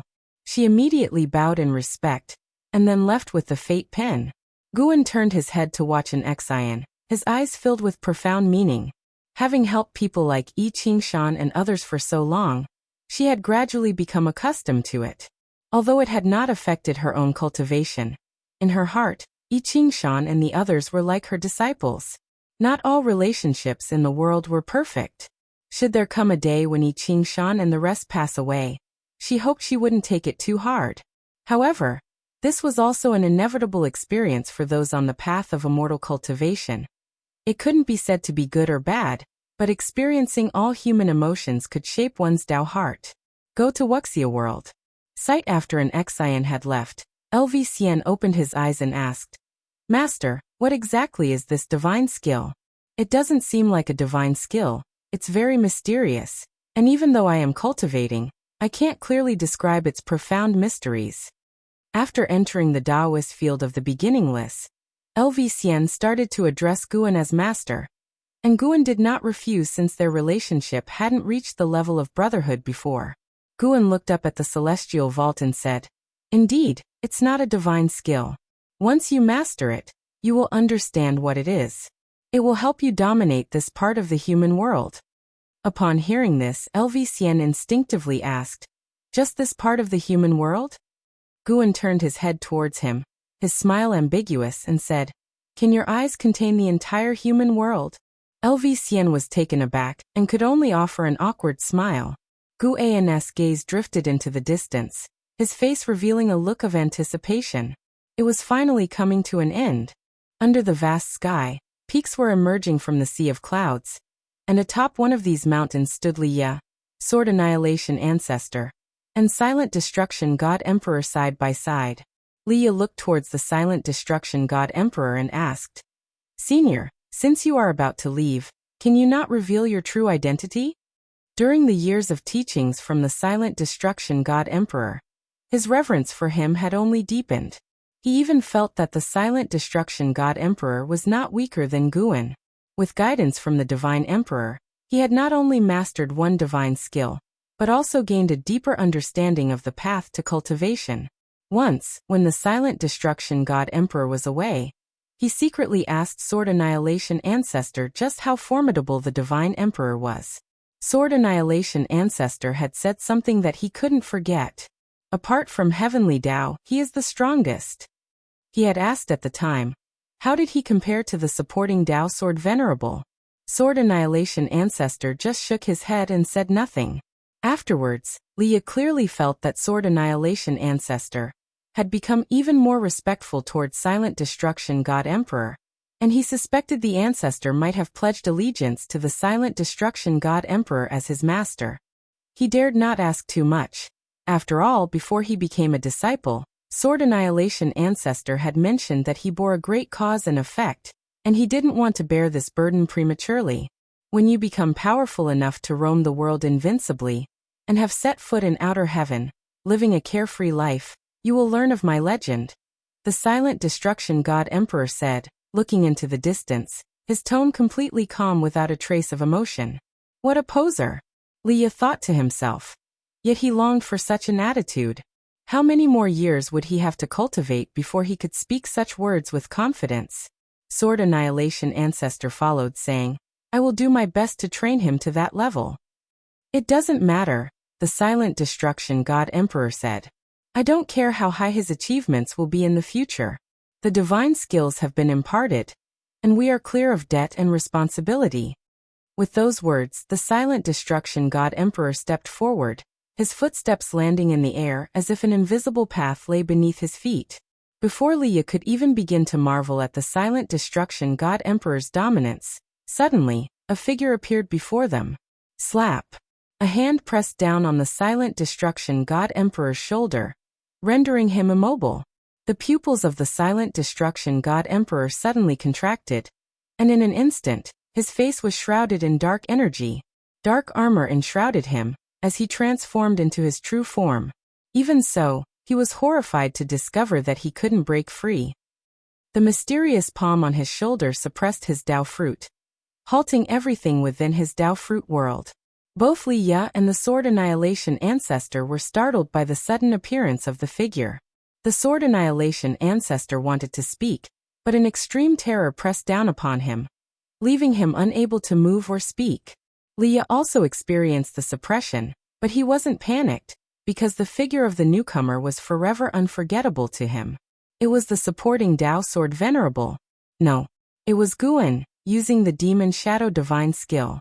Wrapped in dark purple demonic chi, Guan looked even more sinister than the silent destruction god emperor. He stood at the edge of a cliff, a single hand pressing down the silent destruction god emperor suspended in midair, preventing him from advancing further. All of heaven and earth seemed to quiet at once. Your legend? Guan's voice rose, and his right hand squeezed. The silent destruction god emperor was annihilated in an instant, turning into a wisp of black chi, which then condensed in Guan's palm. The powerful silent destruction god emperor was completely defenseless in Guan's grasp. Seeing the silent destruction god emperor being annihilated instantly, both Leah and the Sword Annihilation Ancestor's eyes widened. Guan turned his head. Although they couldn't see his face clearly, Leah and the Sword Annihilation Ancestor felt as if they were being seen through. Especially the Sword Annihilation Ancestor, who was extremely fearful. A voice echoed in the Sword Annihilation Ancestor's mind. You shall not utter a single word about today's events. With the voice's fall, Guan vanished into thin air. As he disappeared, the terrifying suppressive force also vanished. The Sword Annihilation Ancestor felt like a great weight had been lifted, but he was still shaking with residual fear. Leah stood still on the spot. The words of the silent destruction god emperor still echoed in his ears. Go to outer heaven to hear his legend. The legend, could it be extinguished by Guan? With a mere hand? Leah was caught in a shock. Only a moment ago, he had been inwardly convinced that the silent destruction god emperor was the only one who could possibly be stronger than Guan. And yet Guan had appeared and extinguished the silent destruction god emperor. At this moment, he even harbored a ridiculous suspicion. Could it be that Guan had heard his inner thoughts, and that's why he appeared? Then he dismissed this suspicion, thinking himself foolish to come up with such an absurd reason. He began to feel confused. What enmity did Guan have with the silent destruction god emperor? He turned his head to look at the Sword Annihilation Ancestor, and his expression changed accordingly. After so many years together, he had never seen the Sword Annihilation Ancestor show such a look. Fear, despair, relief, nervousness, and more. Seeing the Sword Annihilation Ancestor with such a complex and troubled expression, Leah felt as if something inside him had shattered. How could the master he revered be less formidable than junior brother Gu? He suddenly felt lost. Chapter 532. Ascending to Yellow Heaven. Emperor of Absolute thought. Leah struggled to adjust his emotions. He looked at Sword Annihilation Ancestor, cautiously asking, Master, are you all right? Although the image of his master had collapsed in his heart, the many years of guidance were a kindness he could not forget. Sword Annihilation Ancestor came back to his senses. He took a deep breath and said, I'm all right, but you must forget today's events, or it will bring about great trouble. He knew very well how terrifying the silent destruction god emperor was, and this one was the original entity, having the capability to suppress the silent destruction god emperor so easily. The Tao practice of that being just now. Sword Annihilation Ancestor couldn't help but tremble. He even dared not think deeper. The pressure Leah felt was far less than that of Sword Annihilation Ancestor. He didn't feel that Sword Annihilation Ancestor was too cowardly. After all, considering his relationship with Guan, Guan would definitely take care of him. TSK, junior brother Gu sure knows how to scare my master, truly not giving any face. Leah felt emotional. He also couldn't help but wonder, just how high was junior brother Gus' cultivation level? How could such an unrivaled powerful existence be so easily defeated by junior brother Gu? Leah couldn't figure it out, he just couldn't understand. How many years had Guan cultivated? And how many hardships had he endured to become so powerful? Leah couldn't imagine. Go to Wuxia world. Sight Sword Annihilation Ancestor also couldn't imagine. Even as a profound Yuan-free immortal, in his knowledge, apart from the celestial spirit god guarding the world gate, the silent destruction god Emperor was the most powerful being. Previously, supporting Dao Sword Venerable had exterminated the incarnation of the silent destruction god Emperor, and when the silent destruction god Emperor himself arrived, it frightened supporting Dao Sword Venerable to leave the celestial spirit great world, undeniably proving the power of supporting Dao Sword Venerable. But now, Sword Annihilation Ancestor could accept the defeat of the silent destruction god Emperor, but could not accept that the silent destruction god Emperor had no power to fight back. The celestial spirit great world became a frightening place in the eyes of Sword Annihilation Ancestor. The once center of the great thousand world indeed hid unfathomable and terrifying cause and effect. He dared not be curious about who that being was, only hoping he could forget. Having lived for so many years, he knew very well that even without speaking, remembering certain things could also bring boundless trouble. On the other side, Guan had already returned to the Taoist field of the beginningless. The reason he spared Sword Annihilation Ancestor was firstly due to Li Ya's face, and secondly because he had ways to eliminate the cause and effect, ensuring the incident wouldn't be spread. He arrived in his courtyard lying on a chair. He raised his right hand and flipped it open, revealing a black pearl, which was transformed from the silent destruction god Emperor. The black pearl was not the true body of the silent destruction god Emperor, but was suppressed by Gu An's power of cause and effect. Within the black pearl, the silent destruction god Emperor was helpless, unable to escape, only to be handled by Guan. The silent destruction god Emperor had possessed so many of the Long clan's juniors. Guan couldn't just kill him, he needed to understand the reasons. He began to soul-search the silent destruction god Emperor. The flowers and grass in the courtyard slightly swayed, and sparrows chirped on the old trees, enhancing the liveliness of the courtyard. Xinjun came back carrying a bamboo basket. She was in a good mood, humming a little tune she had heard from the folk. When she saw Guan admiring a black pearl, she couldn't help but ask, "What is the origin of the pearl in your hand?" She was just curious and didn't think much about it. Usually Guan liked to fiddle with little gadgets, making others feel cultivation was easy for the highly skilled, with no need for daily practice. "I picked it up in the river," Guan casually replied. His heart, however, was filled with murderous intent. Through soul-searching, he saw the tragic conditions of generations of the Long clan's talented members. The lighter cases were possession. The severe ones endured endless torment, being tortured to death alive. The silent destruction god Emperor was not reincarnated into the Long clan, but targeted the exceptionally talented disciples of the Long clan for possession, thus seizing their lives.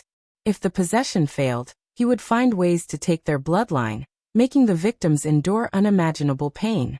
As Guan had guessed, the silent destruction god Emperor had indeed targeted the Long clan's bloodline because of Long Zhan. The divine emperor had noticed Long Zhan when he roamed the universe. He found Long Zhan's growth rate astounding, hence always kept him under covert observation. When Long Zhan crossed the 9 heavens of the immortal path, he felt threatened, thus making his move to execute him. Afterward, he took Long Xian as his disciple and assisted Long Xian in rebuilding the battle court, having a genuine mentor-disciple bond with Long Xian, without ever attempting possession. Later, Long Xian was killed by a supreme being, and the silent destruction god Emperor could not avenge him, which deeply provoked the silent destruction god Emperor. Afterwards, Long Xin's grandson exhibited a talent no less impressive than Long Zhan's. He then became greedy, continuously searching and continually failing, making him more obstinate, eventually leading to a great disaster. The one who killed Long Xian came from ascending to Yellow Heaven, known as Emperor of Absolute Thought. In the memory of the silent destruction god Emperor, at that time, he had yet to reach the middle stage of the innate golden immortal realm. Facing the Emperor of Absolute Thought, he was completely powerless and only managed to escape by using a secret technique. After that, he never encountered the Emperor of Absolute Thought again, and he dared not venture to ascending to Yellow Heaven, which seemed to be a forbidden place to him. Besides, Guan also learned about another existence, Immortal Emperor. This person was the Lord of the War Court, initiating the war that overthrew the power of the Long clan. He was also the longest ruling entity of the Battle Court, claiming he could be eternally immortal, as long as a living being could chant his title, allowing him to resurrect. The Silent Destruction God Emperor was also wary of the Immortal Emperor. The two never clashed. It's worth mentioning that the Immortal Emperor was not interested in the Long clan, spending years in seclusion.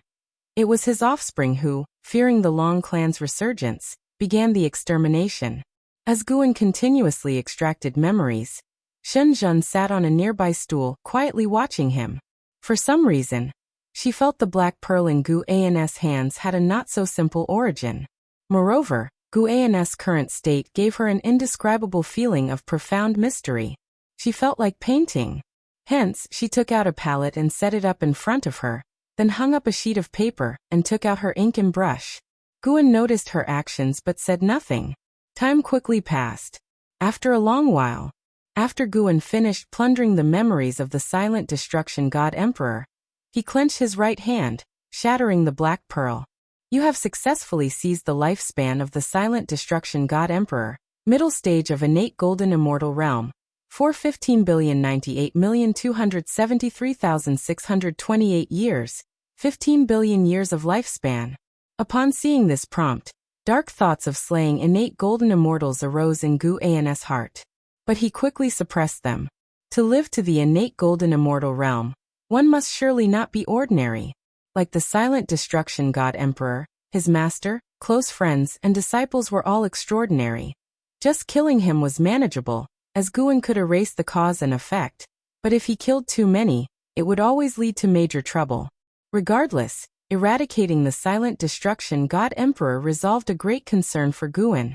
After that, he could fully enjoy life and watch his disciples grow. Guan turned his head to look at Shenzhen nearby, curious about the kind of painting she had created. He saw Shenzhen holding the brush, her expression slightly blank, completely fixed in front of the palette, motionless. Guan immediately stood up and walked over to her, making his way to her side, looking at the drawing paper with squinting eyes. The paper depicted a man with white hair and blood clothes, standing atop a mountain peak, gazing up at the sun, moon, and stars. Although Shenzhen's drawing was not very clear, Guan could recognize the person instantly. Longzhen's grandson, Longjun's son Longmia. The character extinction in Longmia was derived from the Silent Destruction God Emperor, who had visited him when he was just born. At that time, the Silent Destruction God Emperor hadn't yet realized Longmia's talent. This scene in the painting had not appeared in the memories of the Silent Destruction God Emperor. After the Silent Destruction God Emperor captured Longmia, and before he had attempted possession, they encountered a great Tao storm on the path of the Great Tao, which obliterated Longmia while severely injuring the Silent Destruction God Emperor. Chapter 533 Buddha Immortal. Could Longmia be alive? Guan gazed at the painting by Shenzhen, and speculated thus in his heart.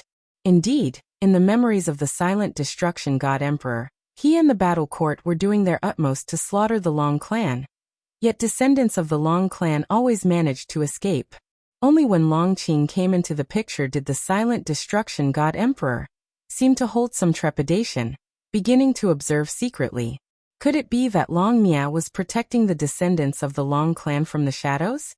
As Guan pondered this, he lifted his hand and gently patted Shenzhen's shoulder. Shenzhen suddenly snapped back to reality. Subconsciously, she turned her head to see Guan, and upon recognizing him, she let out a sigh of relief. She spoke up.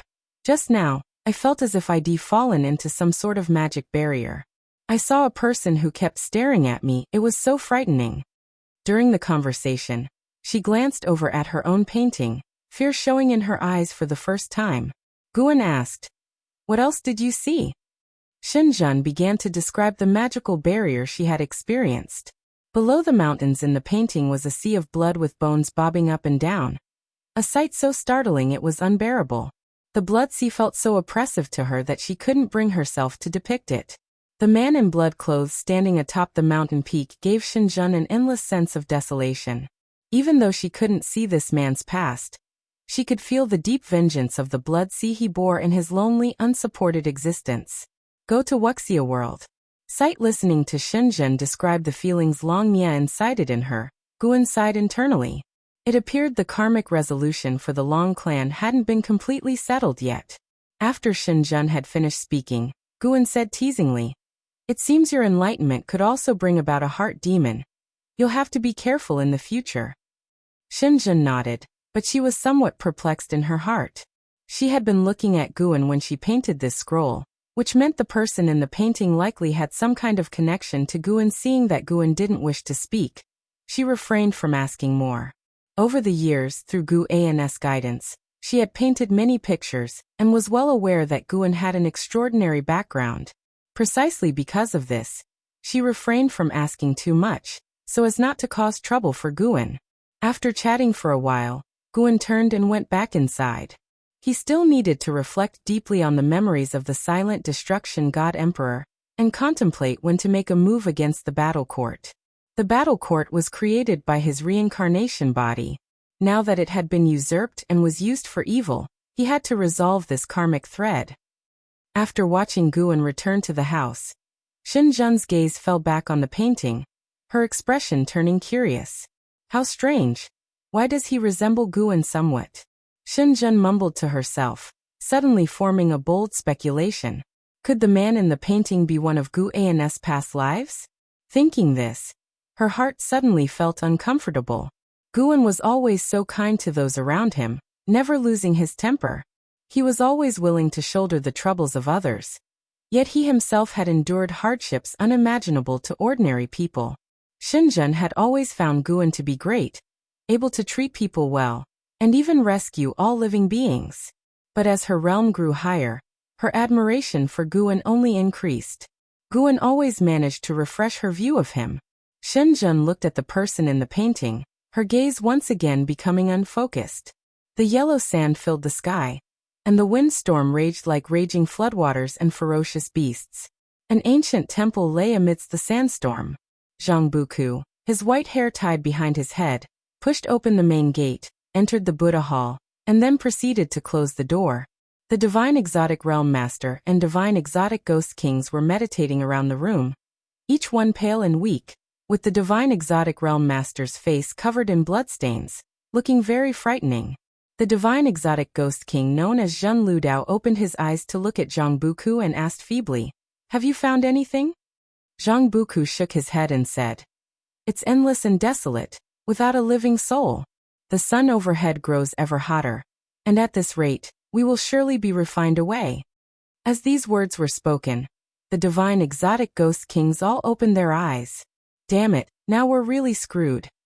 I have been saying we shouldn't chase after that immortal fate. It's unreliable, and given our unique powers, we can't act together. What's the use of saying this now? Master, at least say something. We can't just sit here and accept our fate. That bastard is definitely hiding in the shadows, waiting for us to be powerless to resist. If we fall into his hands, it will be worse than dying under the blazing sun. The Buddha hall fell into noisy chaos, but Zhang Buku had grown accustomed to it.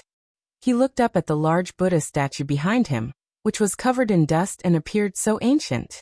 Ever since he had entered this temple, Zhang Buku had felt there was something off with this Buddha statue. Although the Divine Exotic Realm Master and the Divine Exotic Ghost Kings had all checked it, he still felt uncomfortable. He had the feeling of being watched by a malicious gaze. The Divine Exotic Realm Master noticed something wrong with Zhang Buku's expression and asked, "Are you okay?" Zhang Buku looked at him and shook his head. "I'm fine, but I feel there must be a deeper intention for that person leading us into this realm. It's probably not just to wait for us to die because we're no match for him now." As these words came out, the Divine Exotic Ghost Kings stopped their bickering and all turned to look at him. Zhang Buku took a deep breath and said, "My friends, on the way here, you all saw those Buddha heads in the desert, as if left there on purpose by some being, guiding us to this temple. Maybe our chance of survival lies within this temple. Hearing this, the divine exotic ghost kings all stood up, looking around. The divine exotic realm master thought it made sense, and turned his head to observe the surroundings. Slowly, a heavy silence fell upon the Buddha hall. After a while, everyone's gaze was drawn to the large Buddha statue. Defying the 9 netherworlds, Anxious asked, "Do any of you feel something is off?"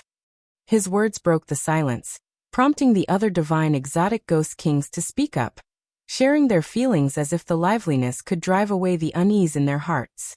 Zhang Buku's pupils suddenly dilated, his eyes fixed on the large Buddha statue's eyes. Nearly touching the ceiling, the statue's face was shrouded in darkness, making its features blurry. Zhang Buku saw that its eyes were smiling. This sent a chill through his body, a fear arising instinctively in his heart. Soon, the divine exotic ghost kings quieted down too, as they also noticed the statue smiling a cold, evil grin, sensing a greed that seemed to emanate from it. They slowly gathered together, shoulder to shoulder. The divine exotic realm master stared at the large Buddha statue, took a deep breath, and asked aloud, "May I ask which senior rests here? If we have disturbed you, please show us a way out." As his words trailed off, the eyes of the Buddha statue twisted into 2 sly slits, all the more eerie. "Do you want the immortal fate? It lies right here." An eerily cold laughter rang out, making Zhang Buku and the others grow even more wary, pressing even closer together. Despite his fear, the divine exotic realm master asked in a steady voice, "We are willing to forsake the immortal fate. May I inquire if the senior will allow us to leave?" "Of course not." The voice drew out the last word before suddenly shouting loudly, startling the divine exotic ghost kings into constant trembling.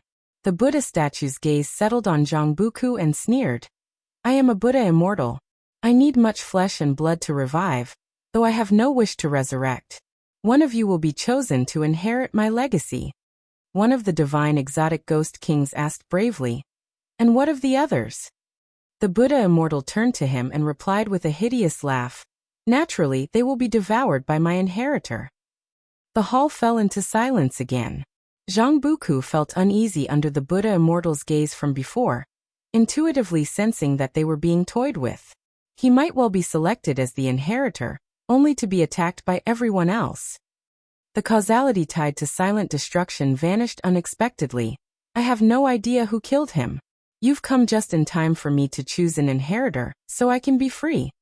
The Buddha immortal's voice sounded again, this time as if talking to himself. Chapter 534. The realm of eternal indestructibility. The Buddha immortal's muttering made Zhang Buku and the others even more nervous, for they could feel the Buddha immortal's urgency. The more so, the more dangerous it was for them. The Buddha statue that the Buddha immortal had transformed into was slightly trembling, as if it were about to crack. "Escape?" The divine exotic realm master immediately gave the order, and almost instantly, the door was breached. Zhang Buku and the others shot out like lightning, darting into the overwhelming yellow sand. "You think this is what kind of place? Escape?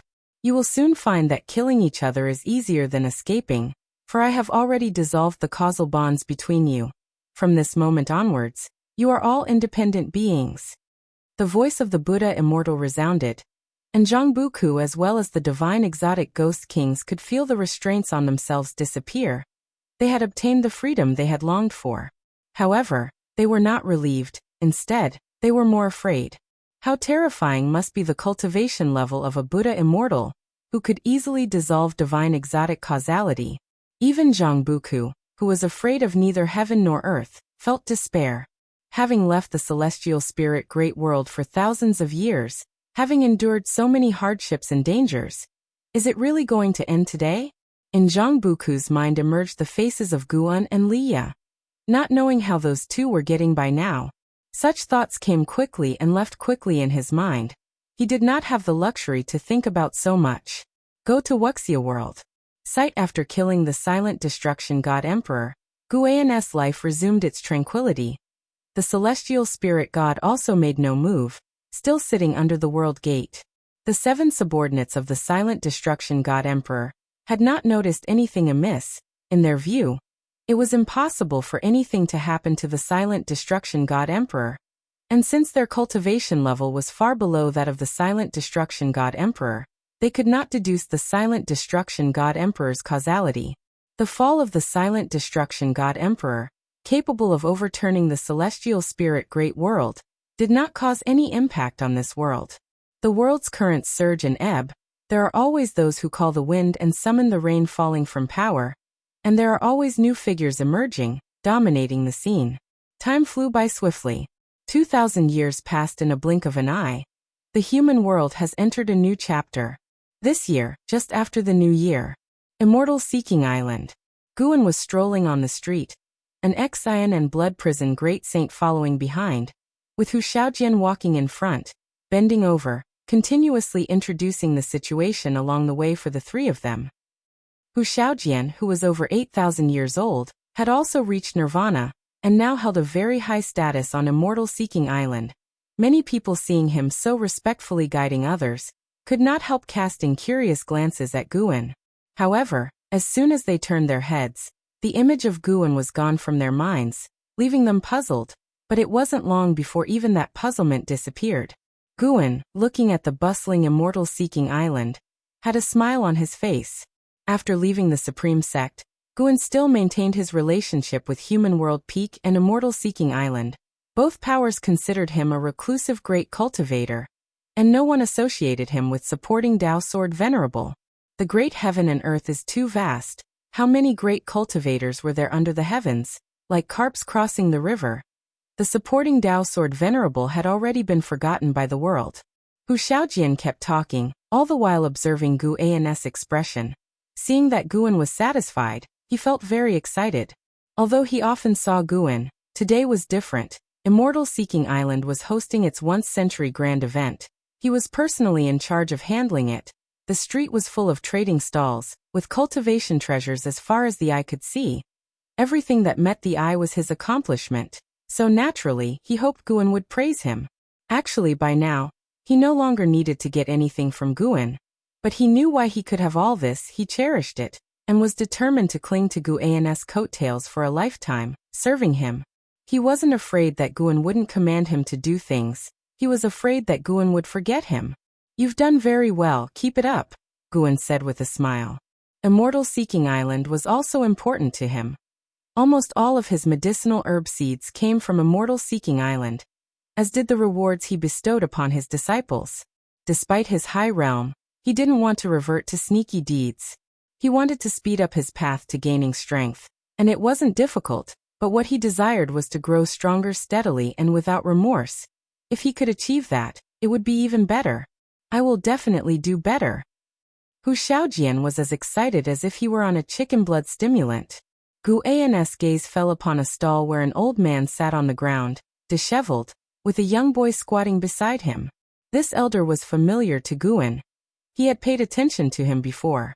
Qi Jiuxiao, a genius from the Star Sea congregations, had once competed for Divine Exotic City on the Taitsong continent. Guan had saved Anhao at the time, and also incidentally rescued Qi Jiuxiao and Qi Bei who were accompanying Anhao. This Qi Jiuxiao was no ordinary figure, stepping into the Nirvana realm at the age of 500. What an exaggeration!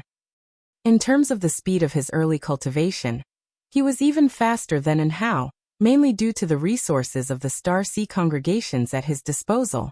If reaching the Nirvana realm first were to determine talent, then the offspring of the immortal dynasty born in the Nirvana realm could not all be said to possess more talent than Anhao, could they? Guan could sense that Qi Jiuxiao was injured.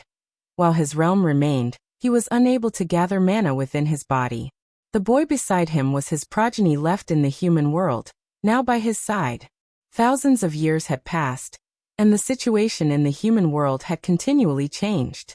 The Star Sea congregations had encountered upheaval, with many internal families being purged, including the Qi family. The Star Sea congregations were of no concern to Guan, and he had no intention of caring. Had it not been for people like Anhao, profound celestial intent, Liya, and Zhang Buku who had gone to the Star Sea congregations to cultivate, he wouldn't even bother paying attention to the organization. Guan simply glanced and then withdrew his gaze, continuing forward. Qi Jiuxiao didn't notice Guan's attention. his mind preoccupied with concerns that the bustling streets could not dispel. "Master, how long will we stay here?" the boy next to him asked, his eyes falling on Guan and others, feeling that these people had an extraordinary status, their aura completely different from the passers-by. Qi Jiuxiao, with his head lowered, softly said, "Until the immortal-seeking conference ends." Upon hearing this, the boy sighed, looking at the lively and bustling street, full of longing in his eyes. Since his birth, he had been alone, and it was only last year that he became Qi Jiuxiao's disciple. He cherished his current life, but also longed for a better path in immortal cultivation. After spending half a day at Immortal Seeking Island, Guan took an Xian and Blood Prison Great Saint away. The two had purchased many items on the island, planning to bring them back for the others in the dojo.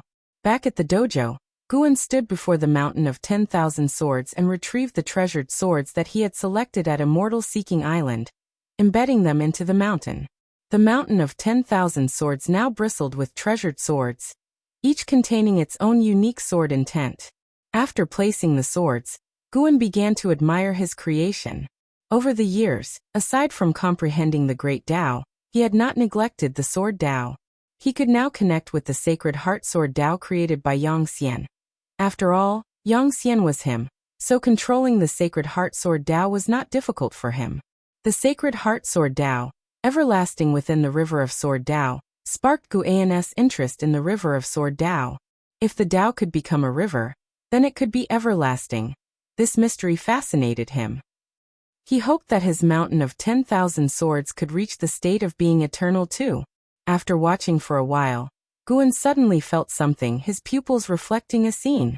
There was a great battle upon the River of Sword Tao. Both combatants possessed the cultivation level of profound Yuan-free immortal. Their Sword Tao prowess was incomparable, not even weaker than the Sword Annihilation ancestor. Guan observed their Sword Tao clash and understood their complex causality. Both hailed from different Great Thousand Worlds, both believers of the Sword Tao, and both looking up to the Sacred Heart Sword Tao. As the long years passed by, Yang Xian was no more, but his Sword Tao had become